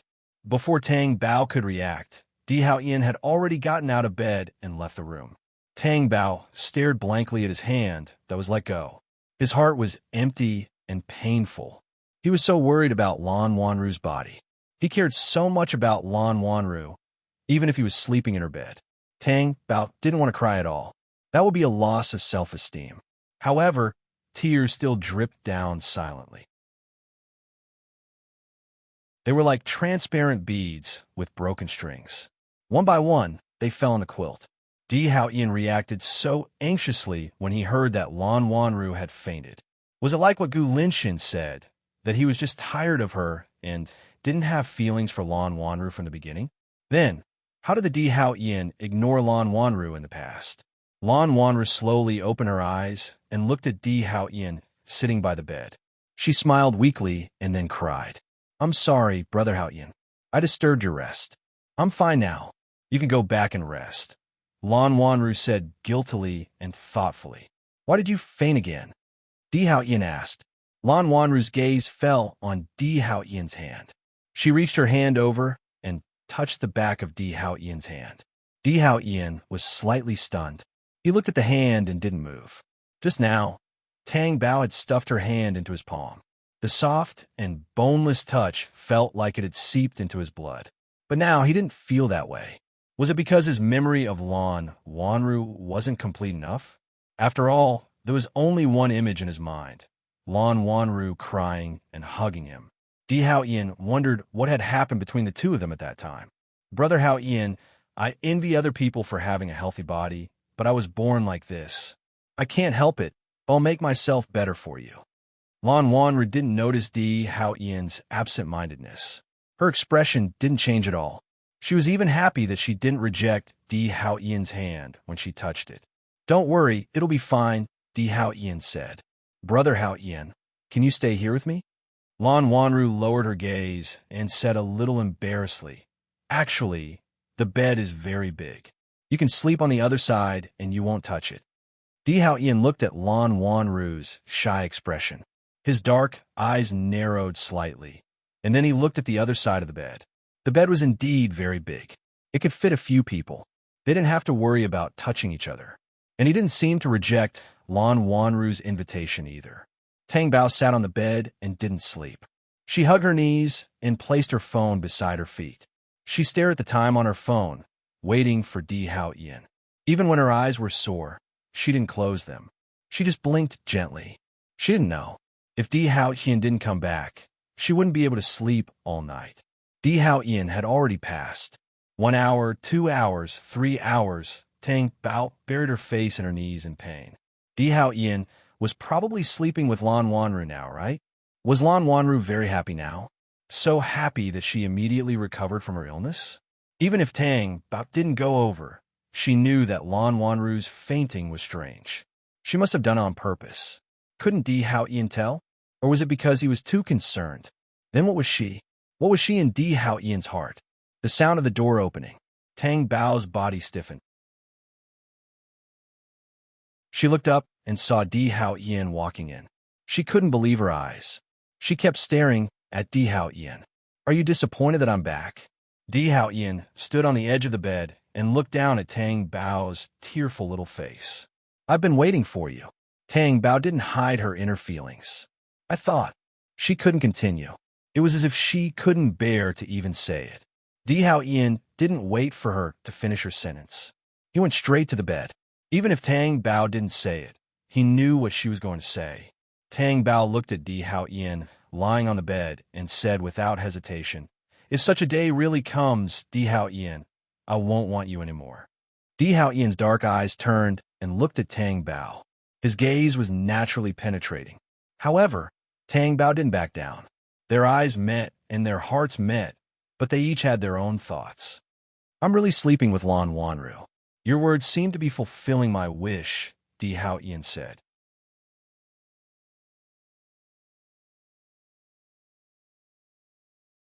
Chapter 460. Go back to sleep. Di Hao Yan's eyes were cold. Tang Bao did not give up and said, "Do you think I'm joking?" Di Hao Yan turned his back to her. Tang Bao reached out to hit Di Hao Yan, but in the end, she slowly put her hand down. Then, she lay down beside Di Hao Yan and reached out to hold his strong waist. "Di Hao Yan, I'm really not joking. If you don't belong to me, I won't continue to stay by your side. This has nothing to do with whether I love you or not." Di Hao Yan's body trembled when she hugged him, but he did not push the person behind him away. It was as if his body was not listening to him. Forget it. She was his wife. She had the right to do such a thing. She gradually fell asleep. In the other room, Lan Wanru stood beside the bed like a ghost. Her motive for inviting Di Hao Yan to sleep with her was so obvious. Could Di Hao Yan not see it? But he still returned to Tang Bao's side. If that was the case, why was he so concerned about her? He appeared in front of her as soon as he heard that she fainted. Yes, she was pretending on purpose. The results of the test made her happy, but the results still disappointed her. No, was she disappointed just like that? She could not be disappointed. Compared to before, it was much better. In the past, Di Hao Yan did not care whether she fainted or not. He only had eyes for Tang Bao. When did he ever pretend to care about her? So, she would work hard. As long as Di Hao Yan was interested in her, she would snatch him away one day. Tang Bao became a light sleeper. Maybe she was too afraid of Di Hao Yan leaving. So, when Di Hao Yan woke up, she felt it. Looking at Di Hao Yan, who got out of bed and started to put on his clothes, she asked, "Don't you want to rest more? The doctor must have told you to rest more. This is good for the recovery of your brain." "No need." Tang Bao felt uncomfortable when he heard his cold tone. "You're in such a hurry to get up. Are you going to see if Lan Wanru's health has improved? Since you already know, I don't need to answer you." Tang Bao was so angry that his internal organs hurt. She got out of bed and grabbed Di Hao Yan, who was about to leave. She grabbed the jacket that he was about to wear. "What are you doing?" Di Hao Yan's eyes were cold. "Why would I do that? Even if you sleep beside me, your heart isn't with me, right?" Di Hao Yan's face was cold and gloomy. He directly grabbed Tang Bao's hand, put on his suit jacket, and turned to leave. The door slammed. At that moment, it was as if Di Hao Yan had punched her in the heart, making it hard for her to breathe. Tang Bao felt as if all the strength in her body had been sucked out. She desperately needed to find something to support her. When she stepped back and wanted to sit on the bed, her bare feet suddenly stepped on something and hurt her feet. Tang Bao lifted her feet and saw what she had stepped on. It was the crystal wolf puppy. Why was her crystal wolf puppy here? Yes, it must have fallen out when she grabbed Di Hao Yan's jacket just now. Because at that time, she had stuffed the wolf puppy under Di Hao Yan's pillow when she went to the hospital to see him. Did he find out and keep it with him? Tang Bao's heart was filled with puzzlement and bitterness. She didn't understand. Why did he keep the wolf puppy when he was heartless to her? Bitterness. Couldn't bringing the wolf puppy get back the Di Hao Yan of the past?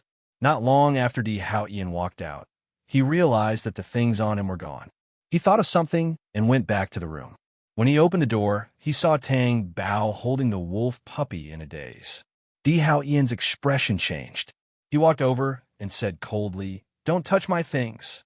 After that, he snatched the wolf puppy from Tang Bao's hands. Tang Bao came back to her senses and looked at Di Hao Yan. "You? What did you say just now? This is yours? Don't do it again," Di Hao Yan said with a gloomy face and turned around. Tang Bao was stunned. Her mind was digesting Di Hao Yan's reaction and what he had said. What did he mean by his things? Didn't he get it to her? Why did he say it as if it was really just his possession? Tang Bao looked at the tall figure who was about to leave and was a little shocked by her own perception. Then she hurriedly ran forward and stood in front of Di Hao Yan. Di Hao Yan's eyes turned sharp. Tang Bao ignored her gaze and stared at every corner of Di Hao Yan's face and asked, "This is a girl's thing, right? Di Hao Yan, did you not only offend Lan Wanru? I know, this was given to you by Xiao Rui, right? Is he still in contact with her?" Di Hao Yan's mind was working fast. He had another woman, Xiao Rui. This accessory was given to him by Xiao Rui. He had no memory of it. However, This thing was neither Lan Wanru's nor Tang Bao's. Then it must be Xiao Rui's. Di Hao Yin, did Xiao Rui give it to you? She gave it to me, so don't touch it. Understand? Di Hao Yin warned, pushed Tang Bao away, opened the door, and went out. Tang Bao stood there stiffly. Xiao Rui had disappeared a long time ago. How could he contact Xiao Rui? How could this little wolf dog be given to him by a Xiao Rui? No one knew better than her how this little wolf dog came about. Tang Bao turned and ran out to catch up with Di Hao Yin. He stopped not far away and shouted at Di Hao Yin's back. Di Hao Yin, you bastard! How dare you lose your memory with me? Di Hao Yin's body shook violently. His whole body froze.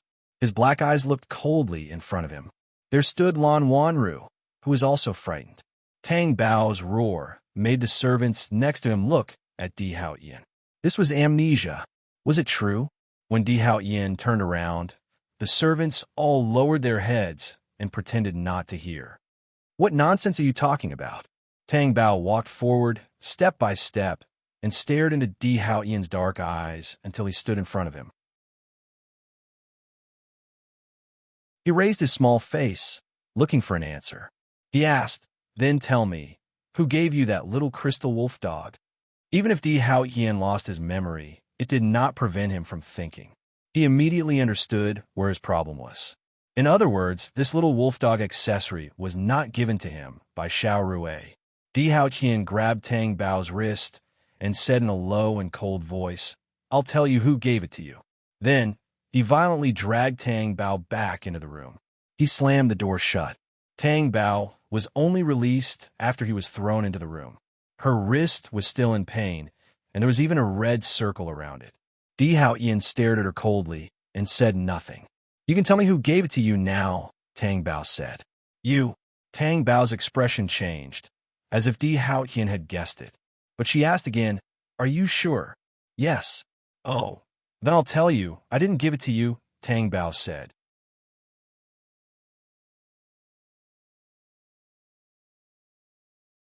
Chapter 461. It's not that I'm scheming against you, but you didn't let anyone know that you lost your memory. Tang Bao shouted angrily.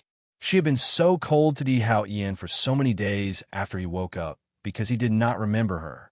He actually lost his memory. She still thought about it every day.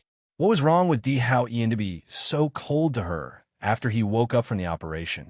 He was like a completely different person from before. And if Di Hao Yin really lost his memory, then what Gu Linxin said was nonsense. How dare he lie to her? Di Hao Yin asked directly, Who gave it to you? It's not important. Tang Bao only wanted to know what she wanted to know. Does your amnesia mean that you don't remember anyone? Or do you only remember Lan Wanru? If not, why did you treat her so well? Or is it that everyone remembers except for me? Tang Bao hoped that it was neither of the two. To her, both were cruel. Di Hao Yin said, I only have one memory of Wanru. Tang Bao stared at Di Hao Yin. Her watery eyes were filled with sadness. Then, she closed her eyes. She said, I don't care who you remember. I think there must be something wrong with your brain. As long as you're not crazy, I can tell you the truth. The person you want is not Lan Wanru. You told me before that there's nothing between you and her. Then why do I only remember her and not you? Di Hao Yin asked sharply. I also want to know why you don't remember me. Tang Bao was on the verge of breaking down. I already don't mind that you don't remember me. What else do you want? Do you not believe me? Di Hao Yin told her, I don't believe anyone.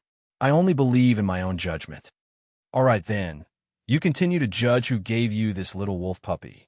As long as you can say it, I'll let you judge for yourself, Tang Bao said, holding back her anger. Di Hao Yin stared at her coldly. I've already given you so much information. You should be able to tell, right? Di Hao Yin was almost glaring at Tang Bao. How do you judge this? You were the one who said you wanted to judge. I'm not forcing you. Who gave it to you? This was also what Di Hao Yin did not understand. Why would it appear under his pillow? She thought that he wanted to know more, so she kept it with her. Moreover, he was unwilling to throw it away. This kind of mentality was very strange, even subtle. He wondered if someone important to him had given it to him. You don't believe me, and you won't believe me even if I tell you, Tang Bao said. Di Hao Yin looked at her coldly and turned to leave. He believed that with his ability, it was impossible for him to not find the owner of this accessory. Di Hao Yin walked to the balcony and looked down from the railing. His heart was vexed for no reason. Tang Bao actually saw through his memory loss that he had been trying to hide. She looked like a harmless girl. Or could it be that he was too unguarded against Tang Bao? Now, everyone would know that he had lost his memory. He still wanted to investigate the person who had harmed him. How could he investigate like this? With him, an amnesiac? Brother Houghton. Lan Wanru walked behind Di Hao Yin. Di Hao Yin turned around. Now I understand why you feel alienated from me. It turns out that you have already forgotten about me. Lan Wanru looked at Di Hao Yin sadly, on the verge of collapsing. Di Hao Yin looked at Lan Wanru and tried to figure out her words. So, his judgment was not wrong. He only remembered Lan Wanru because of his feelings for her. Lan Wanru walked toward Di Hao Yin and threw herself into Di Hao Yin's arms. This scene overlapped with the scene in Di Hao Yin's memory. Di Hao Yin hugged Lan Wanru, trying to feel if he could recover more memories. However, when he looked up, he saw Tang Bao standing at the entrance of the balcony. Then, he ran towards him and pulled Lan Wanru away from his arms, pushing her away forcefully. Ah! Lan Wanru was shocked. Di Hao Yin's face darkened. Tang Bao, Di Hao Yin, I allow you to lose your memory, but can you not be confused about the situation? Don't you know who your wife is? Tang Bao was angry. How can you hug another woman behind my back? Have you forgotten that you brought women back in the past? Have you forgotten how you apologized to me? Di Hao Yin did not refute because he did not remember anything. Lan Wanru's lowered eyes turned slightly, then looked up at Tang Bao. You're still as scheming as before. What did you say? Tang Bao frowned and asked in disbelief. Lan Wanru still had the face to say that she was scheming? Isn't that so? In the past, you used this method to steal Brother Hao Yin away from me. Brother Hao Yin and I have known each other since we were young. We were childhood sweethearts. If it weren't for you, Brother Hao Yin would only marry me. But you drugged Brother Hao Yin, slept with him, and made him take responsibility for you, Lan Wanru said. Tang Bao was almost amused by Lan Wanru's nonsense and asked, You don't seem to be the one who had brain surgery, right? Lan Wanru ignored Tang Bao's mockery and said to Di Hao Yin, Brother Hao Yin, what I said is true. If you don't believe me, you can ask Aunt. Aunt can testify whether or not I'm telling the truth. Aunt is your biological mother. She won't lie to you. Tang Bao's expression changed. If she asked Yu Songhuan, wouldn't she lose? Yu Songhuan could not wait for her to leave Di Hao Yin immediately and disappear far away. Di Hao Yin caught the instant panic on Tang Bao's face.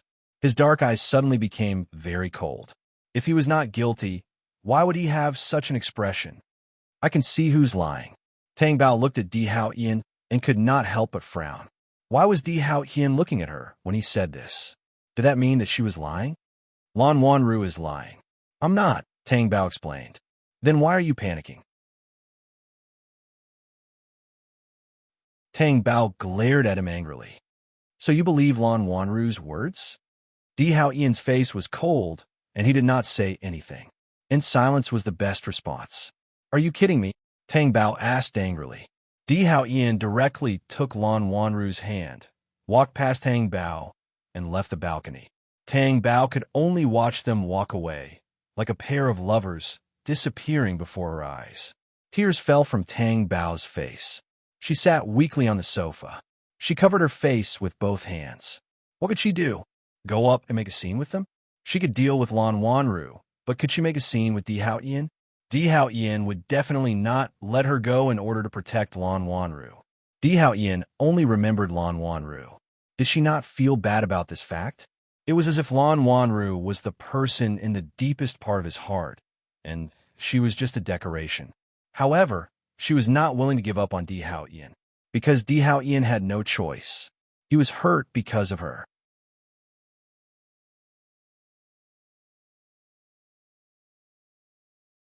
Chapter 462. What if Lan Wanru and Yu Songhuan worked together to deceive Di Hao Yin? She would really be chased out. She had to save herself. She couldn't let them succeed.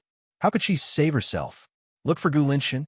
When he thought of Gu Linshan, Tang Bao felt that his head was getting bigger. This was a dangerous man. It was good enough that he didn't hit her when she was down. How could he help her? Wasn't what he said the last time nonsense? And she was sure that Gu Linshan already knew about Di Haoyan's memory loss. Not only did he not tell her, but he also misled her.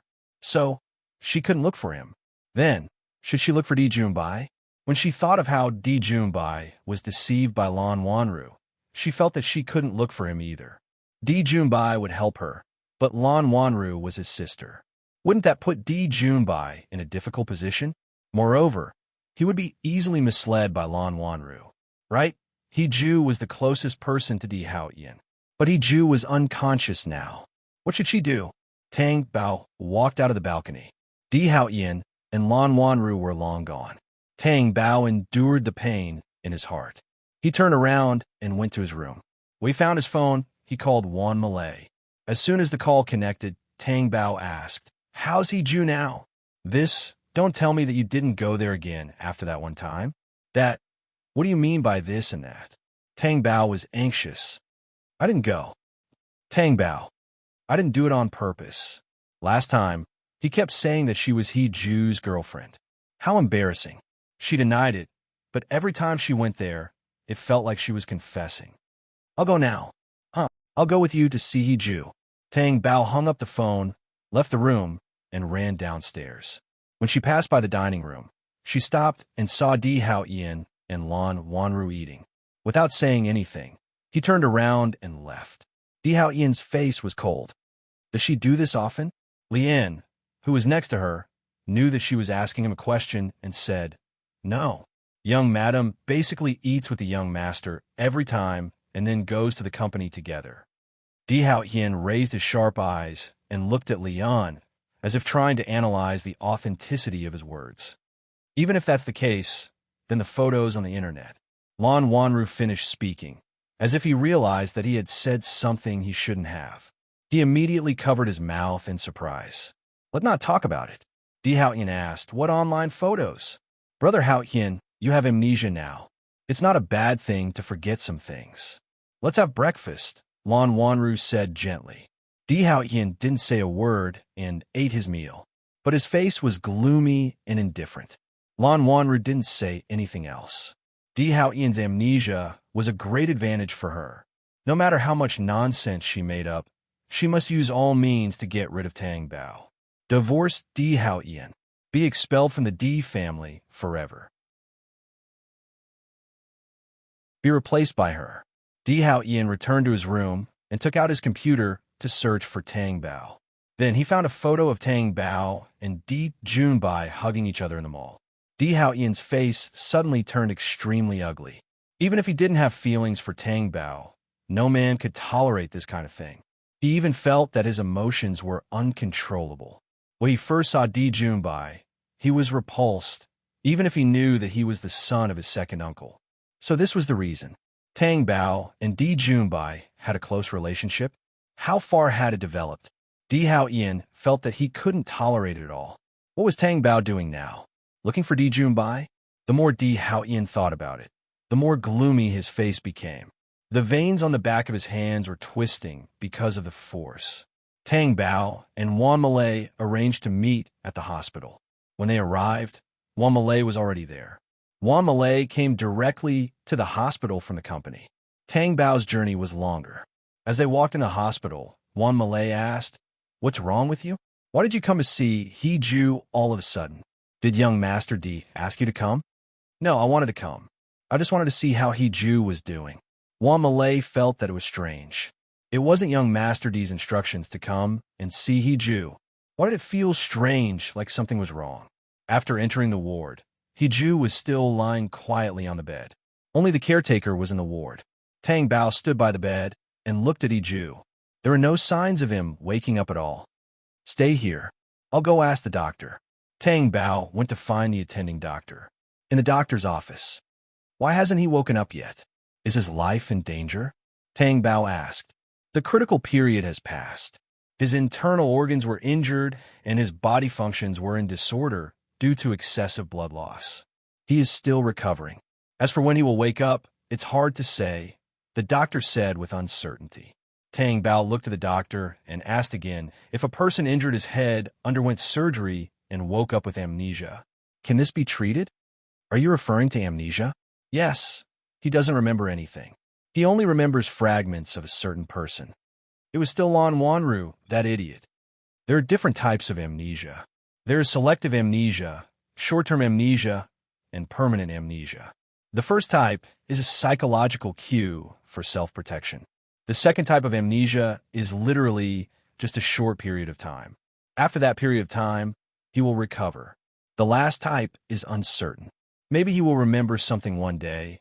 Maybe he won't remember it for the rest of his life. Therefore, it is called permanent amnesia. Then how can this be distinguished? Unless he recovers his memory, there is no way to distinguish. Amnesia can't be treated. If it can be treated, he will recover. If it can't be treated, he might recover his memory one day. It's hard to say. Tang Bao looked at the doctor and thought, isn't it a waste of words? If he only remembers fragments of a certain person, it means that he might remember everything one day. Because those who have permanent amnesia can't remember anything. The doctor gave Tang Bao hope again. So, his amnesia is temporary? I can only say that the possibility of it being temporary is higher, the doctor said. This should be a consolation for Tang Bao. But could she wait until Di Haoyan recovered on his own? It was probably too late.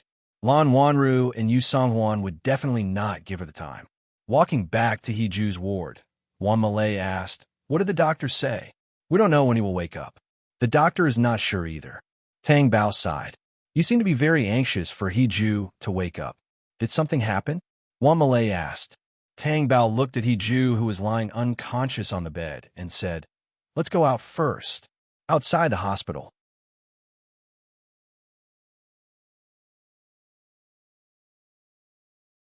Chapter 463. Was this a messy idle drama? I waited so long for him to wake up and return to the castle, but in the end, what awaited me was the truth. I always thought that Di Haoyan had some difficulties, so he kept avoiding me. This is the reason, Tang Bao said. Should she be glad that Di Haoyan wasn't sick of her? Amnesia was more comforting? So the young emperor doesn't remember anything? Wan Malay asked. No, he only remembers Lan Wanru. What? Are you kidding? I also think it's a joke, but it's true. Di Haoyan doesn't remember me. He doesn't remember anyone. He only remembers Lan Wanru. Why did I rush to the hospital to see if He Ju had woken up? It was because Lan Wanru had told Di Haoyan that I had snatched Di Haoyan away and forced the childhood sweethearts to break up. So, I need someone to help me prove that Lan Wanru's words are false. How can Lan Wanru be so shameless? Childhood friends? Wan Malay admired Lan Wanru's shamelessness. The key is that Di Haoyan believes it. How can the young emperor believe it? Because there's still Yu Songhuan. When Lan Wanru and Yu Songhuan work together to deal with me, I definitely won't be able to do anything. Yeah, that's the young emperor's biological mother. There's no reason not to believe his own mother. But your mother-in-law doesn't like you so much. She'll definitely distort the truth with Lan Wanru. God, what if Di Haoyan believes them and divorces you? Wan Malay was scared when she thought of that possibility. Who else can testify for me? Tang Bao was confused. Why don't I go? Wan Malay asked. You can't, unless you're my enemy. Why don't we fall out now? Fight? Let the young master see it on the headlines or something? Wan Malay tried to cheer up the situation. I wanted to, but it's too late. After Di Haoyan returned to his room, Lan Wanru went to the field of roses alone. She took out her phone and called Yu Songhuan. Auntie, there's something I want to tell you. What's wrong? Is Haoyan not feeling well? Yu Songhuan asked anxiously. No. Then what's going on? Brother Haoyan lost his memory. Amnesia. Yu Songhuan was stunned. Yes, I just found out too. He doesn't remember anything, including his memories of the Tang Bao, Lan Wanru said. Only then did Yu Songhuan recall the scene when Di Haoyan had just woken up in the hospital. Everything was normal and she didn't feel anything strange, except for one thing that puzzled her. Why didn't Di Hao Ian mention the Tang Bao after he woke up? Did he wake up? She even felt gratified by this thought at that time. She didn't expect it to be because he lost his memory. Auntie? Lan Wanru called out when he didn't hear a response. Yu Sanghuan came back to his senses and asked, did his amnesia affect his body? It doesn't seem to be, but I'll get Brother Hao Ian's follow-up examination to be brought forward. It's best if he goes tomorrow. I know, don't worry, Annie, but there's something I want to tell you. What is it? Go ahead. Brother Hao Ian doesn't remember the Tang Bao. Tang Bao was very excited when she found out, and because I'm still staying in Brother Hao Ian's room, Tang Bao isn't very happy. Yu Songhuan's expression immediately changed when he heard this. She's not happy. As long as she's by Hao Ian's side, I won't be happy for a day. Auntie, don't be angry. Just because I heard that she was angry, I wanted to take this opportunity to make Hao Ian decide to divorce her. Is that okay? If Brother Hao Ian regains his memory, he'll be angry. When the time comes, they'll divorce her. Tang Bao will find another man, and they won't have any more interactions in their lives. But will Brother Hao Ian divorce Tang Bao? Wanru, Annie believes in you. If you want to do something, I'll definitely support you. I definitely won't let Tang Bao continue to stay by Hao Ian's side and let her hurt Hao Ian again and again. Yes, I won't let Tang Bao hurt Brother Hao Ian either. Auntie, don't worry. That's good. After hanging up the phone, Yu Sanghuan sat down on the sofa and made up her mind. She had to make Tang Bao leave Di Hao Ian. Di Hao Ian had lost his memory. No wonder he didn't mention anything about the child after he woke up. If he did, would he still be nice to her?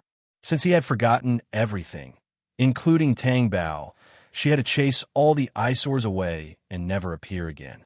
Moreover, she was Di Hao Ian's biological mother. She wouldn't cut off their mother-son relationship because of a woman. Therefore, she had to take this opportunity to do it.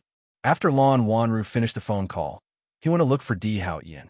He walked to the room where Tang Bao was sleeping, knocked on the door, and went in. He saw Di Hao Ian lying on the bed. His shoes were still on, and his eyes were closed. He didn't know if he was asleep. Lan Wanru approached and was about to call him when Di Hao Ian opened his eyes with a vigilant look. Brother Hao Ian, did I disturb your rest? Lan Wanru asked. What's the matter? Brother Hao Ian, you don't remember anything now? I don't know if losing your memory will affect the recovery of your brain. I'm a little worried. So, let's go to the hospital for a checkup in advance tomorrow, okay? Lan Wanru asked with a worried expression. Okay. Lan Wanru's expression relaxed, and he smiled at Di Hao Ian. Then he sat down on the edge of the bed and held Di Hao Ian's hand. He quietly accompanied him. Brother Hao Ian, go to sleep. I'll stay here with you, Lan Wanru said as he looked at Di Hao Ian's chiseled face with admiration. No need. You're not feeling well. Go back to your room and rest. As long as I stay by Brother Hao Ian's side, it will be the greatest help to my recovery. Di Hao Ian didn't say anything else and closed his eyes. Lan Wanru felt strange. Why didn't Di Hao Ian let her sleep with him on the bed? It would also prevent her from going back to the master bedroom, right? Brother Hao Ian must be too tired, so he forgot to tell her. Lan Wanru didn't really care. Anyway, she was confident that she would be the one who would stay by Di Hao Ian's side forever.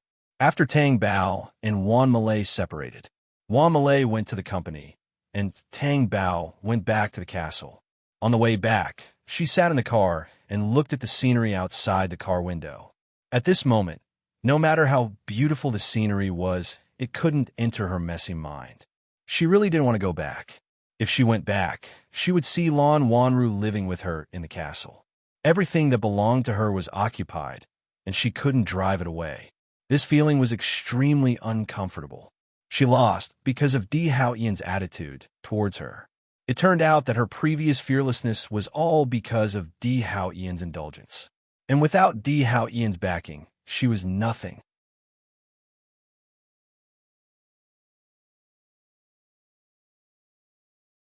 Chapter 464. Of course not.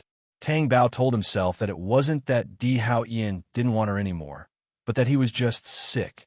When he recovers, everything will be fine. The phone on his body rang. He thought it was Juan Malay. It was Luo Luoli. He waited in the dessert shop. Luo Luoli appeared outside with a skateboard. Then, she put her two little hands on the glass and smiled at Tang Bao. Tang Bao couldn't help but smile back. Luo Luoli put away her skateboard and carried it into the dessert shop. She sat down opposite Tang Bao. "Shall we order something to eat first?" Luo Luoli asked. "Okay." Then, the two of them ordered their favorite desserts and drinks and started eating. Luo Luoli looked at Tang Bao eating seriously and asked, "Are you okay?" "Not really," Tang Bao said directly. "Does your husband still treat you like that?" Luo Luoli asked with concern. "Yes." "Do you like him?" Tang Bao looked up and admitted, "Yes." And this kind of like was different from when she liked Di Junbai. She only knew that this kind of like made her heart hurt. It hurt so much that she couldn't sleep or breathe. "That's why you're so sad." "I'm not sad." "Huh?" Luo Luoli felt that this logic didn't make sense. "Because your uncle lied to me," Tang Bao said. "He lied to you? What did he lie about?" Luo Luoli didn't understand. What he said last time, Di Hao Ian didn't say at all. "Since he didn't, I won't be sad." "That's good." Luo Luoli breathed a sigh of relief. "Last time, when you went to my uncle's place, I thought that you might still be sad, so I wanted to ask you out for some desserts. You'll feel better after eating desserts." "Oh, why is my uncle so bad? Why would he say something like that when he didn't do it?" "We schemed against him in the past, so he must be looking for a chance to get back at us," Tang Bao said casually. "I caused this. I'm sorry." "Don't worry. I'll definitely get even with my uncle when I get back." Tang Bao thought. I've been waiting for this sentence. But on the surface, he said, "You want to get even with your uncle. You're not afraid of him?" "I'm afraid, but I have to be reasonable, right? I just don't want him to say anything he shouldn't say. Actually, I don't need you to go after Gulinshin. Can you do me another favor?" "What?" Di Hao Ian lost his memory. "Est? The kind of amnesia you see on TV?" Loli Luo asked. "Yes. He doesn't remember anything. He doesn't even believe what I said. As long as Gulinshin puts in a good word for me in front of Di Hao Ian and let Di Hao Ian understand who's the most important to him, it'll be fine," Tang Bao said. She felt that Di Hao Ian might not believe Gulinshin. But Gulinshin was not a simple person. Di Hao Ian would not tell Gulinshin about his amnesia after he woke up. Then, Gulinshin must have exposed him. So, she believed that Gulinshin must have a way to make Di Hao Ian believe what was true and what was false. After parting ways with Luo Luoli, Tang Bao went back. When she returned to the castle, she passed through the hall and went upstairs, but she did not see Di Hao Ian and Lan Wanru. At this time, Di Hao Ian should be taking an afternoon nap. Then, where was Lan Wanru? In Tang Bao's heart, no matter how much Di Hao Ian lost his memory, he would not sleep with Lan Wanru. If she was not Di Hao Ian's wife, he would not sleep in the same bed as her, because anyone was a stranger to him. Perhaps Tang Bao should be glad that he was a stranger. But when Tang Bao pushed open the door to her room and saw the two people sleeping on the bed, the backpack in her hand fell to the ground. Her blood froze as she looked at the people sleeping on the bed. Di Hao Ian and Lan Wanru, who was lying next to him. Tang Bao's heart felt as if it was soaked in sulfuric acid. Pain was the only thing she felt. This was even more unbearable for her than when Di Hao Ian brought a woman back. Was this what she was glad about? Di Hao Ian, who heard the noise, immediately opened his eyes. His sharp eyes swept toward the door. He saw Tang Bao, who was frozen there, looking at him with a wooden expression, but her eyes were so bleak. Di Hao Ian sensed something. He turned around and saw Lan Wanru, who was sleeping next to him. His dark eyes were stunned. Tang Bao slowly walked forward. "You did this while I was not at home? You couldn't wait?" Tang Bao stared into Di Hao Ian's eyes and asked him. Di Hao Ian wondered if he should explain. But when he thought of the photo on the internet, his face immediately turned cold. "Do I need to explain to you?" Tang Bao's lips trembled. Was there a need to explain? Was he so indifferent and dignified when she saw this scene? Lan Wanru, who was next to him, had actually woken up. He had woken up when Tang Bao questioned him. However, She was more curious about how Di Hao Ian would explain to Tang Bao. She did not expect that answer to be so agreeable to her. Then, she pretended that she had just woken up and panicked as if she had been caught in bed. She explained to Di Hao Ian, "I'm sorry, Brother Hao Ian. I didn't do it on purpose. I was a little sleepy, so it's okay." Di Hao Ian interrupted her. His sharp eyes stared at Tang Bao as if he was talking to Tang Bao.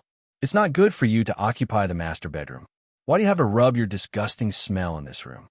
Tang Bao's face turned cold as he looked at Lan Wanru. "Tang Bao, I didn't do it on purpose. I was accompanying Brother Hao Ian, and then I never knew that you could accidentally fall asleep. It's just a matter of whether your body is cheap or not." Tang Bao scolded maliciously. "Enough," Di Hao Ian said in a deep voice. He was obviously protecting Lan Wanru. Tang Bao looked at Di Hao Ian and suppressed the sourness in his heart. He asked, "You have feelings for Lan Wanru just because you lost your memory?" "What kind of memory loss is this? That means that you had feelings for her before you lost your memory." Di Hao Ian looked at him coldly. Tang Bao was so angry that he laughed. "Before? Why didn't I know about it? You said to me." Tang Bao's voice was a little choked. "You and her will have nothing. I've always remembered what you said. You're going back on your words just because you lost your memory? Don't mention memory loss to me again. I only need my instincts." Di Hao Ian's eyes were sharp. Instincts? Instincts to have feelings for Lan Wanru? What heart-wrenching words. Tang Bao really wanted to pick up a brick and throw it at Di Hao Ian to wake him up. But at this time, she still remembered that Di Hao Ian's head was still recovering, so she couldn't touch him. She had suffered such a great humiliation, but she still had to stand here and couldn't leave. She saw and felt the pride in Lan Wanru's eyes and the joy in his heart.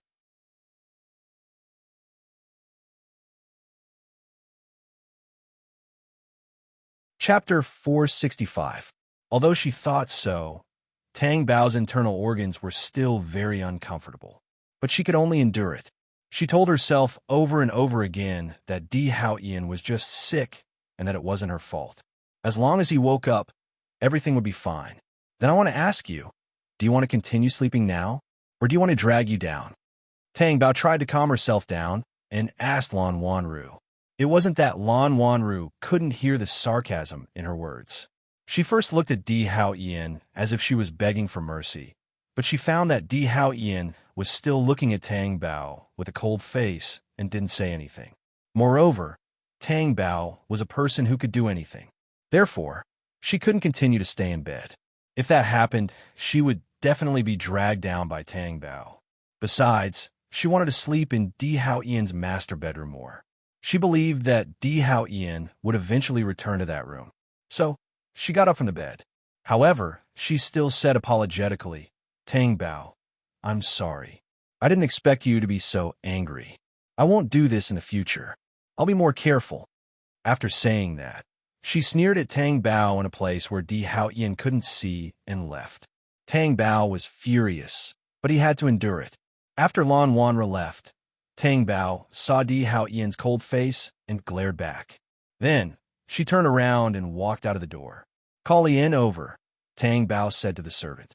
"Young madam, I'm here." Tang Bao was shocked. He turned around and looked at Li Un, who was walking over. "Young madam, do you have any orders?" "Buy a new bed and replace the one inside," Tang Bao instructed him.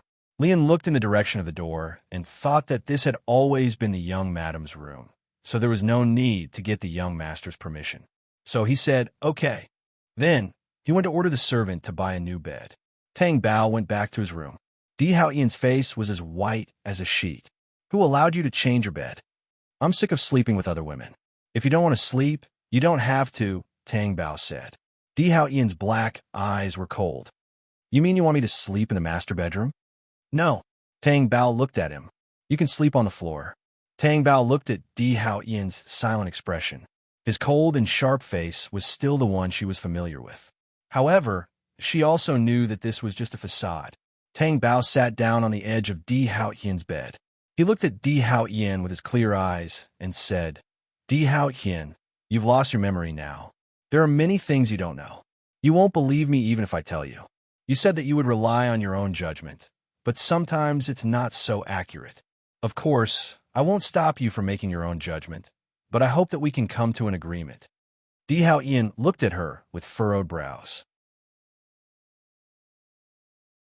Before you recover your memory, you can't have intimate contact with Lan Wanru, Tang Bao said. You mean to sleep with him? Skin to skin. You know what I mean. Di Hao Ian was indifferent. Do I have to agree to this agreement? Yes. As long as you agree to this, we'll be husband and wife. Okay? Husband and wife? Then where'd you go just now? Did you go to see a man? Di Hao Ian asked coldly. I went to see He Ju. It seems that he's very important to you. Di Hao Ian's expression became even colder. The discomfort deep in his heart emerged again. Tang Bao sighed. He's your personal bodyguard. So, you had an affair with my personal bodyguard behind my back. Di Hao Ian, are you done? Fine. I'll make it clear to you. Tang Bao felt that he had really sinned. Di Hao Ian, who had lost his memory, was even more difficult to deal with. Now, he even suspected his own bodyguard. You don't believe what I said, right? I can only find He Ju to prove it. He Ju knows about our relationship, but now you know that he's in a coma. I went to see him and asked the doctor when He Ju will wake up. The doctor said that it's not certain. After Tang Bao finished speaking, he looked at Di Hao Ian's expressionless face. Di Hao Ian, even if He Ju wakes up and proves it to you now, do you still not believe him? No. Di Hao Ian answered her without hesitation. I find it hard to believe that I'll marry you. Di Hao Ian was not stingy with his disdain, because Tang Bao did not know how to behave himself. How could Tang Bao not understand his tone? You're forcing me to marry you. Di Hao Ian, is this even more unacceptable? Tang Bao asked. Impossible. Di Hao Ian's dark eyes were cold. I know you won't believe it. You believe what Lan Wanru said. But, Di Hao Ian, think about it. If you really didn't want me in the past, with your power, you would have kicked me out long ago. Would I still be your wife now? Don't you find it strange? So, for this strange reason, promise me that before you regain your memory, you won't have any intimate contact with Lan Wanru, okay? Di Hao Ian's expression did not change, and no one could tell what he was thinking. After a moment, he said, I can promise you. But, what? You have to do your part as a wife. Tang Bao understood what he meant. It seemed that Di Hao Ian's dominance and strength were innate. Don't worry, I've always done my part. Tang Bao promised without any burden. I'm talking about the period when I lost my memory. Di Hao Ian's face was cold. Tang Bao did not know why Di Hao Ian insisted on this. Could it be that in his judgment, she was the kind of person who had been labeled as not doing her part in the past? Because he Jew? Forget it. Let's settle the agreement first. Okay, I'll do my part. Tang Bao promised. If you break your promise, don't blame me for being rude. It was Tang Bao who proposed the agreement, but Di Hao Ian realized that he was even more ruthless than Tang Bao. It was as if this was what he needed deep down in his heart. Was it because of the insecurity caused by the memory loss? I won't. Why did Tang Bao want Di Hao Ian to guarantee such an agreement with her? Even if she knew in her heart that such an agreement with Di Hao Ian was dangerous. But she was not willing to back down even a little, because she really did not want anything to happen between Di Hao Ian and Lan Wanru. She knew that once something happened between him and Lan Wanru that could not be salvaged, there would be no turning back. Even if Di Hao Ian recovered his memory and told her that it was not his true feelings, she was not willing to accept a man who had already belonged to another woman. Just like at that time, she thought that she did not want to be with Di Hao Ian after she had slept with Di Junbai. It turned out that what she wanted was so simple and pure. It was also the most difficult thing in the world. Gu Linxin walked into the restaurant and did not see Luo Luoli. This was not Luo Luoli's style. As long as it was food, she would run faster than anyone else. Every time he entered the restaurant, he would see Luo Luoli sitting at the table, waiting for dinner. Where's Loli? Gu Linxin asked the servant next to him. Call her.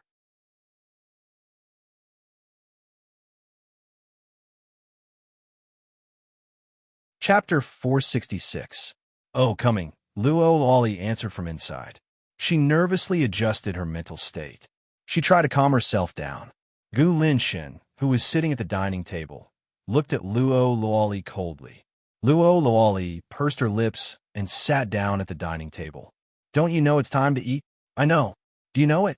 Luo Luoli thought for a moment and said seriously, Little uncle, you don't have to wait for me next time if I don't come down for dinner. You can eat first. I'm fine. Do you think I'll wait for you? Gu Linshin looked at her coldly. No. Luo Luoli shook her head honestly and chuckled. Gu Linshin was stunned. When Luo Luoli started to speak, he felt that something was wrong. After Luo Luoli laughed, he realized that something was wrong. Show your teeth, Gu Linshin ordered her. Luo Luoli bared her teeth, revealing a row of neat and white teeth. They were no longer yolk-like teeth, and the funny black tooth in the middle was gone. Open your mouth, Gu Linshin ordered again. Luo Luoli obediently opened her mouth again. Her teeth were white and clean, her gums were pink, and her soft tongue was trembling inside. It was a world of difference from the yellow teeth she had at the beginning. Gu Linshin picked up his chopsticks and put them into Luo Luoli's mouth. Okay. Luo Luoli wanted to step back. Don't move.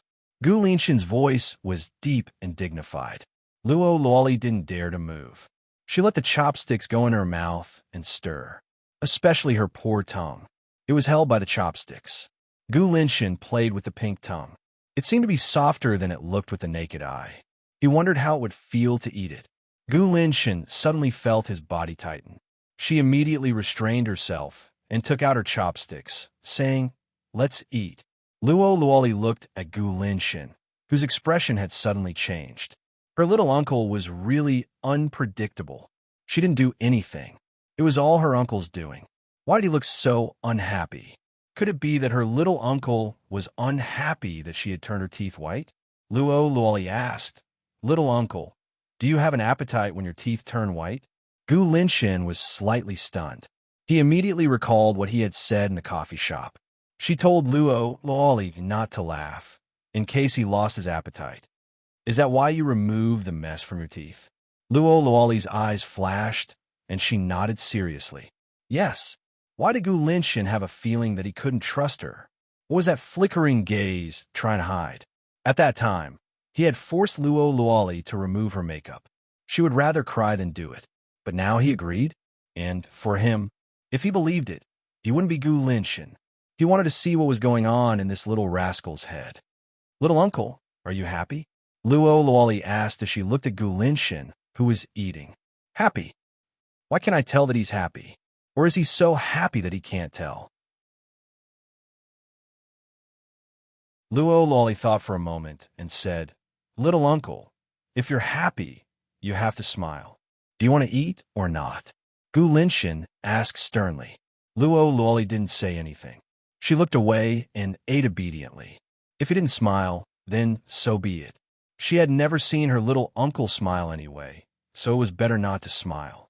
But she had made such a big sacrifice. She couldn't give up just because her little uncle didn't smile, right? She could not help the Tang Bao. Little uncle. Luo Luoli mustered up her courage to speak. Gu Linshin didn't say anything. He glanced at her as he ate, giving her permission to continue speaking. Let me tell you something, Luo Luoli said quickly when she saw that Gu Linshin was losing his patience. Tang Bao's husband has lost his memory. I know that even if you don't tell me. Nothing can escape your eyes, little uncle. Luo Luoli couldn't wait to flatter him. Gu Linshin ignored her. After he finished eating, he stood up and left. Little uncle. Luo Luoli quickly stood up and stood in front of Gu Linshin. Are you done eating? Gu Linshin looked at her coldly. I have something to say to little uncle. Speak. That's right. Di Hao Ian has lost his memory and doesn't recognize Tang Bao. He doesn't believe Tang Bao's words either. Can you go and tell Di Hao Ian and prove it to him? Gu Linshin sneered. Prove what? It was good enough that he didn't sow discord between them. She wanted him to prove it? He wouldn't let that pair be so comfortable. Prove that Tang Bao is Di Hao Ian's one and only. Do you think that's possible? Why not? Isn't little uncle on good terms with Di Hao Ian? Yes, but when it's time to strike, you can't be merciful. Luo Luoli thought of something and said, Little uncle, Don't tell me you're still holding a grudge over the drugging incident. As long as you know what you're doing. Gu Linshin glanced at her coldly. He walked out of the dining room. Luo Luoli was anxious. Little uncle, I've already bare my teeth. Can't you help them for this? Otherwise, what if Di Hao Ian doesn't want the Tang Bao anymore? Also, this isn't his true feelings. He just lost his memory. Gu Linshin paused in his footsteps. He slowly turned around and looked at Luo Luoli. Luo Luoli's scalp went numb from his stare. So you're saying that you bared your teeth not to make me eat better, but because of the Tang Bao? Luo Luoli was stunned. Oh no, she seemed to have told the truth. That's not entirely the case. The word that's was stuck in her throat. Because Gu Linshin was walking toward her. With a terrifying aura, he approached her step by step. What's not the case? It's not entirely for the Tang Bao, so half and half? Gu Linshin was still pressing her. Luo Luoli kept retreating. Why was he still pressing her? Did that mean that her little uncle wasn't even willing to let her go half and half? But she didn't even have half and half in her heart. It was all for the sake of helping the Tang Bao. Well, little uncle, don't be angry. Luo Luoli's back was suddenly pressed against the stiff wall. But she felt that it would be easier to escape through the wall than to break through Gu Linshin's tough defense. Gu Linshin was so close that they were almost touching each other. The front of his black leather shoes was almost touching Luo Luoli's shoes. Little uncle. Luo Luoli was about to speak nervously, but she couldn't continue. Gu Linshin's upper body was pressed down, and his cold and deep face was close to Luo Luoli's face. His sharp black eyes met Luo Luoli's clear eyes. The tip of their noses touched, and his thin lips touched her delicate mouth. Luo Luoli's entire body was pressed tightly against the wall. She was motionless, as if her acupoints had been sealed.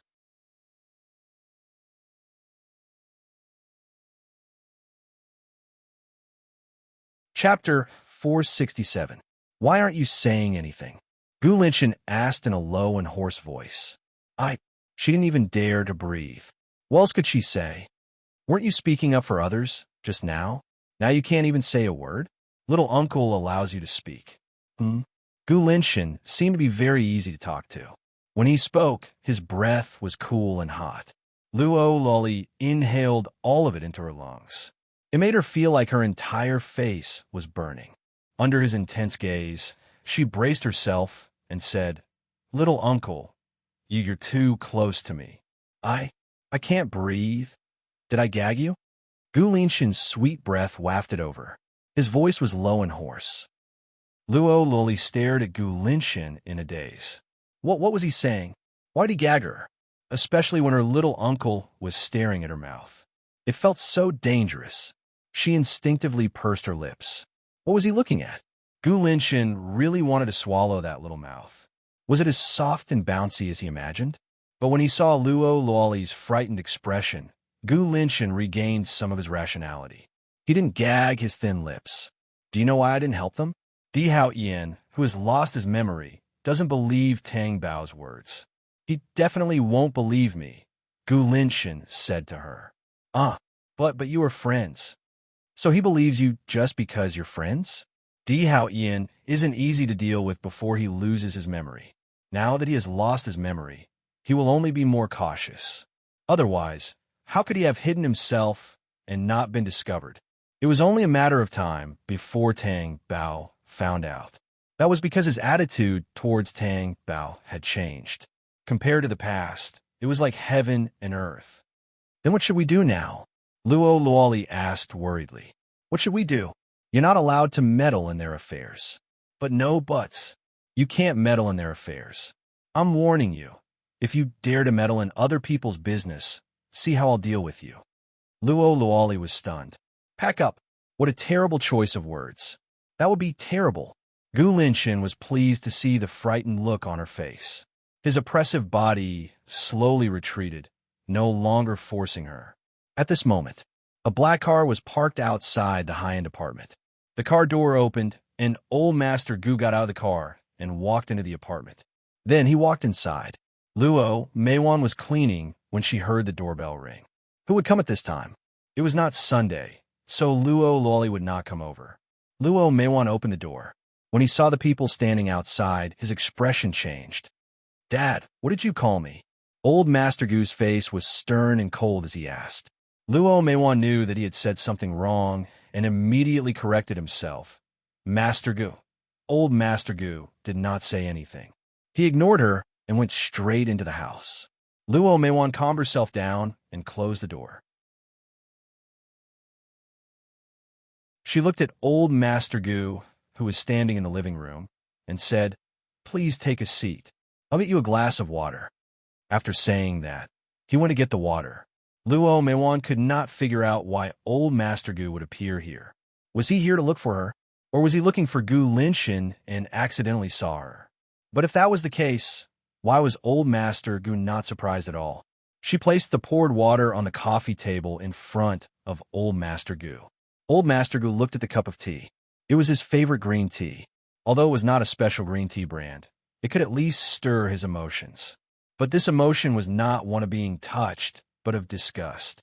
I thought you would be so stubborn that you would never step foot into the Gu family.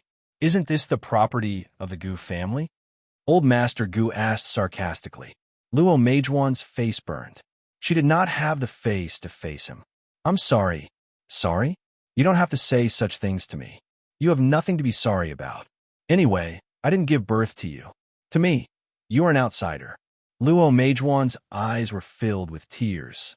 Her heart was extremely uncomfortable. But she also knew what he said was the truth. She could never be the daughter of the Gu family. Since you are an outsider, you should play your part as an outsider, old Master Gu said mercilessly. And Luo Meiwan would not blame him at all, because she had hurt old Master Gu's heart when she was young. I will move out immediately, Luo Meiwan said.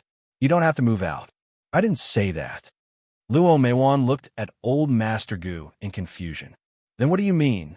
Your daughter is with Linshin, right? Luo Meiwan was stunned. Yes. You know that you have no hope, so you let your daughter fight for a comfortable life for you. I didn't, Luo Meiwan quickly explained. No. If not, why would your daughter be with Linshin? I know my son's temper the best. Why would he be willing to take care of your child? What tricks did you use? Dad, I didn't. Luo Meiwan was so anxious that she forgot to address him. Don't call me Dad. Old Master Gu roared angrily. I'm sorry. If you are really sorry, ask her to leave Linshin and live here with you. Then find an excuse to leave the city. I never want to see you again. Old Master Gu really did not want to see her like this. After saying that, he stood up and left. Luo Meiwan was left standing there in a daze. She had never thought of asking Luo Luoli to fight for her. She had just done something wrong.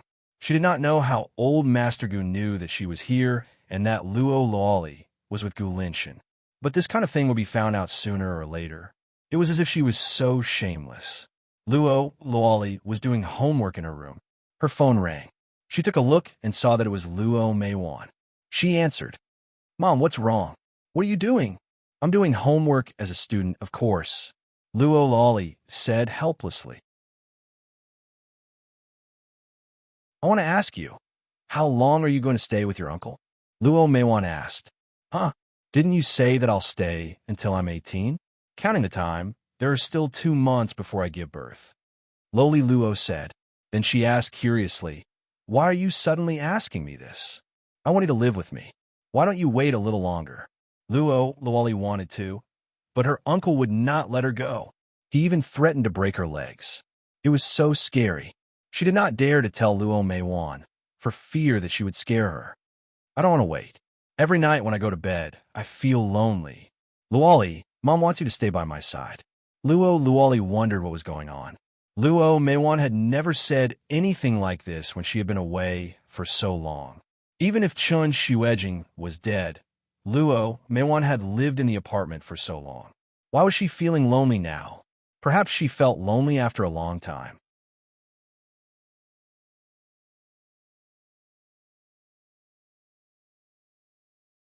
Chapter 468.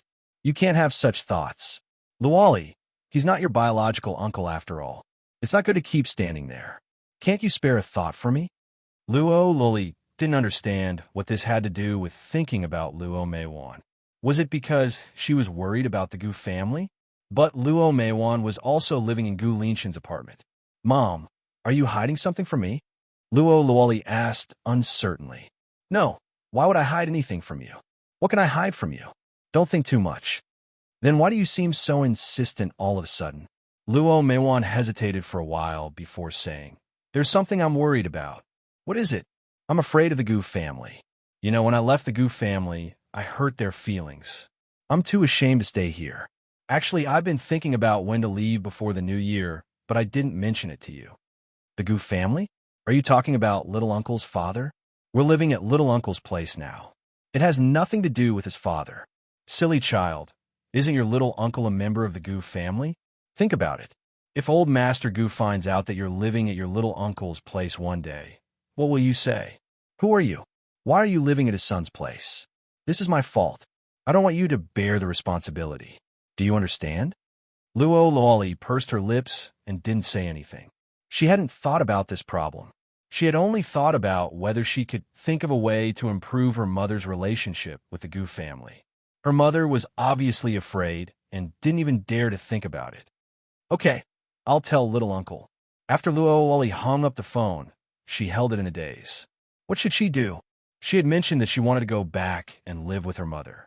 But when she thought about her little uncle's expression, how could she dare to mention it again? It was as if she wasn't leaving, but was chasing her little uncle out. It was the sound of the door opening. Luo Luoli came back to her senses and saw Gu Linshan walking in. He hurriedly put his phone aside. How much have you done? Gu Linshan looked at the pile of homework on the table and asked. I made some. How long will it take to finish? There's still a few more hours. How many hours? Gu Linshan's expression turned ugly.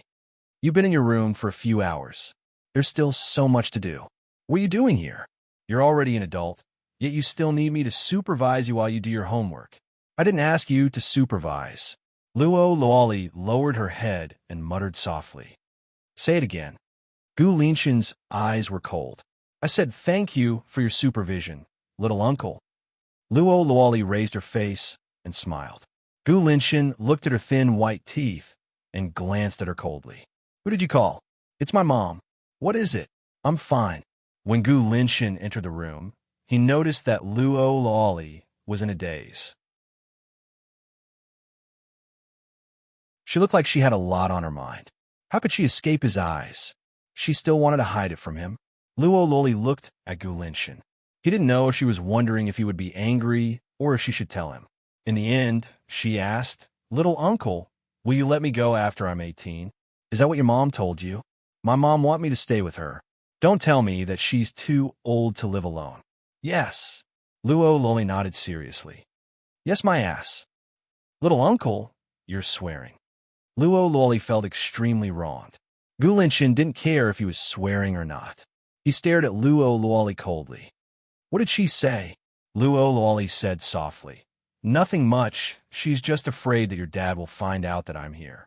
Gu Linshan's eyes suddenly darkened. Why did she mention this all of a sudden? Wasn't it a little too late now? Gu Linshan's face was deep and calculating. Little uncle, actually, I think my mom is right. I feel like I don't have the right to live here. What do you think? You want to live here, and you still want to have the right to live here.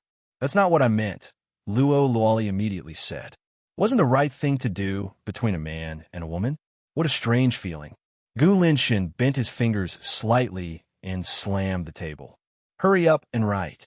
Oh, Luo Luoli immediately bent over the table and started doing her homework. Gu Linshan walked out and made a call. He called Luo Meiwan. Did the old man look for you? No. I called you because I'm too lazy to check the surveillance footage. Just tell me. I didn't expect him to come. I'm very surprised. Did Luo Luoli say something to you? Actually, old Master Gu was right. I didn't care about him and left the Gu family. What right do I have to come back now? I'm already very satisfied with you taking care of me all this time. You even treat Luo Luoli so well. You don't have to worry about us. Luo Luoli and I can live in the city we used to live in. Really, Luo Meiwan said. Actually, she didn't expect Gu Linshan to treat her and Luo Luoli like this. To be honest, in Luo Meiwan's heart, Gu Linshan was scarier than old Master Gu. How could he do such a good deed? Why do you care about him? Next time he comes looking for you, just kick him out. I'll talk to the security downstairs. Linshin, that's not good, right? Luo Meiwan was shocked by Gu Linshin's heartlessness. That was his father. What not good about it? Also, Luo Luoli is not allowed to go anywhere. She's staying with me. Don't tell her to leave. That's all, Gu Linshin said in a domineering tone and hung up the phone. Luo Meiwan was dumbfounded. Why did she feel like her daughter had become Gu Linshin's? Was she wrong? After Gu Linshin walked out of the room, Luo Luoli did her homework for a while. Then, she remembered that she should call Tang Bao. So she called back. Tang Bao had been waiting for Luo Luoli's call. She looked at her phone from time to time. Di Hao Ian, who was sitting next to her on the bed, was facing the computer. However, he could still see Tang Bao's anxious mood when she looked at her phone. Who was she waiting for? Di Junbai? Di Hao Ian thought that she might be waiting for another man's call. He stared at the computer so coldly that the screen was about to crack. Did she not remember the agreement during the day? As soon as the phone rang, Tang Bao hurriedly picked it up. Put it on speaker. Tang Bao was stunned. She looked at Di Hao Ian, who was still staring at the computer with an expressionless face. If it weren't for the fact that she was so familiar with that calm and dignified voice, she would have thought that it wasn't Di Hao Ian who was talking. Although she didn't know why Di Hao Ian made such a request, it wasn't good to put on speaker, right? Wouldn't that expose what she had done? Forget it. It wasn't a bad thing. Tang Bao immediately pressed the speaker button to answer the call.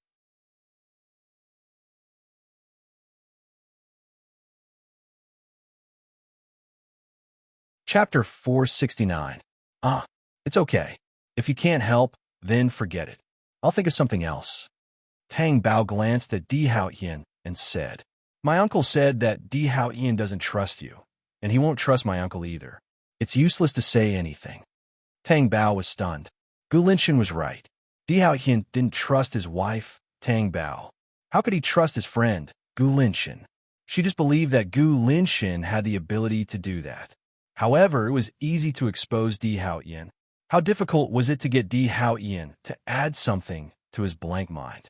Di Hao Ian, who had lost his memory, was so guarded that it was difficult to break through. It's okay. I'll think of something else, Tang Bao said. Well, I believe that Di Hao Ian used to be so good to you. He will definitely remember you soon, Luo Luoli said. Tang Bao felt that it was really worth it to turn on a loudspeaker. Luo Luoli's last sentence was like a proof.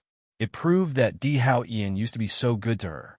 After the phone call ended, Di Hao Ian said, You colluded with me? Tang Bao was stunned. She looked at Di Hao Ian and understood what he meant. She immediately retorted unhappily, I have the ability to predict the future. I knew you wanted me to turn on the loudspeaker. Di Hao Ian's face was cold. How could I marry a child like you who doesn't even understand the gentleness of a woman? Tang Bao was so angry that her face turned red. She also wanted to know why Di Hao Ian wanted to marry her. Okay? You can't bully people like this. However, Di Hao Ian didn't say anything after he mocked her. He looked at his computer and turned a blind eye to her. The more Tang Bao thought about it, the angrier she became. She slammed his laptop shut and carried it away. Damn it, give it to me. Di Hao Ian's face darkened. I'm not taking it. Tang Bao hugged the laptop tightly against his chest. He was determined not to give it to Zhang Ziyan. Di Hao Ian did not want to talk nonsense with her. He went forward and grabbed the laptop from her chest. I won't give it to you. Who asked you to scold me? Tang Bao shouted as he struggled to move back.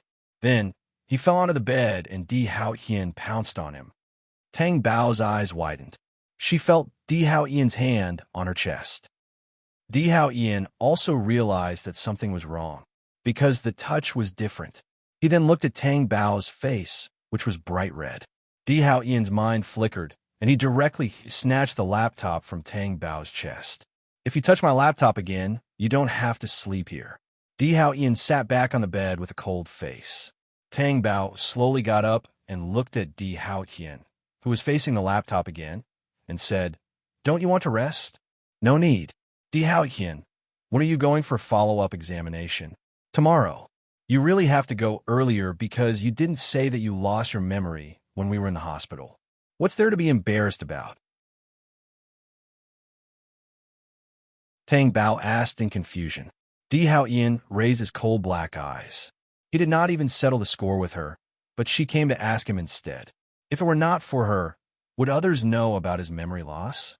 He would be passive. Tang Bao felt a chill down her spine. What are you looking at? Di Hao Yin retracted his sharp gaze, closed the laptop, and put it aside. He lay down and went to sleep. Tang Bao looked at Di Hao Yin's back and pouted. When she saw the white gauze wrapped around the back of Di Hao Yin's head, her eyes darkened and she lay down behind him. Di Hao Yin, I'll accompany you to the hospital tomorrow, Tang Bao said. No need. Why not? I want to go with you. Di Hao Yin did not say anything. The next day, Tang Bao found out why Di Hao Yin did not want her to accompany him. Brother Hao Yin, I'll go to the hospital for a checkup today. Nothing will happen. You don't have to worry. Tang Bao heard Lan Wanru say this to Di Hao Yin. She even brought him a coat. She was like a virtuous wife. Tang Bao, who walked out of the restaurant, really wanted to kick Lan Wanru. However, if she really did that, Di Hao Yin would definitely help Lan Wanru. Perhaps in his eyes, Lan Wanru was weak and sickly, and she was someone who didn't know how to learn. Di Hao Yin, I'll go with you. When I woke up this morning, I saw that Lan Wanru's health was not very good. You still want her to go with you. Don't you feel embarrassed? Tang Bao said. Lan Wanru's expression changed. She opened her mouth to say something, but Tang Bao beat her to it. Although she looks much better now, what if she faints again because she's too tired? She fainted when she was resting in her room. It's obvious that she can't be tired at all. Zhongli immediately said, Yes, when I woke up this morning, I saw that Lan Ju. This didn't look very good. Di Hao Yin turned around and said to Lan Wanru, You don't have to go. Lan Wanru was angry. However, since Di Hao Yin said so, what else could she say? She could only say gently, Okay, then come back and tell me the situation after you're done with the examination. Okay. Tang Bao was unhappy. He was really shameless to say such words in front of her. Tang Bao and Di Hao Yin got into the car and left the castle. They went to the hospital for Di Hao Yin's checkup. Tang Bao stood by the side and did not leave. He was nervous. At that time, she had left Di Hao Yin's side when he examined her. This time, she would not leave no matter what. After the examination, the doctor said, Young master, everything is fine. Tang Bao was anxious, but he lost his memory. He doesn't remember anything. Did the surgery damage his brain? Di Hao Yin's face darkened. Are you saying that there's something wrong with my brain? That's not what I meant, Tang Bao immediately explained. Then what do you mean? Di Hao Yin did not allow others to talk about his memory loss. He would fall out with them. He did not want others to know in the first place. Tang Bao, on the other hand, brought it up for no reason. I was worried about you, so I wanted the doctor to check more. Di Hao Yin, you're too disobedient. Even children don't look at the doctor like you do. I didn't ask you to come. I was the one who was thick-skinned to come, okay? It's good that you know.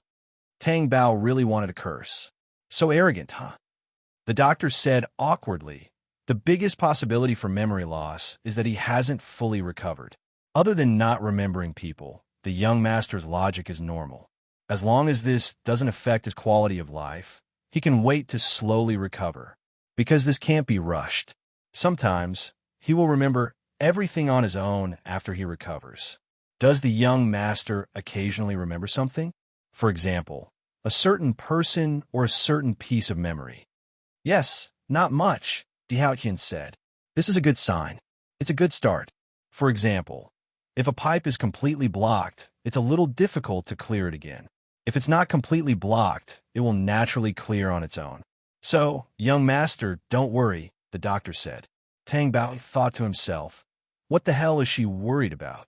You're tuning in to the Warrior Lore YouTube channel. Don't forget to subscribe and join us on this journey to catch the most captivating stories.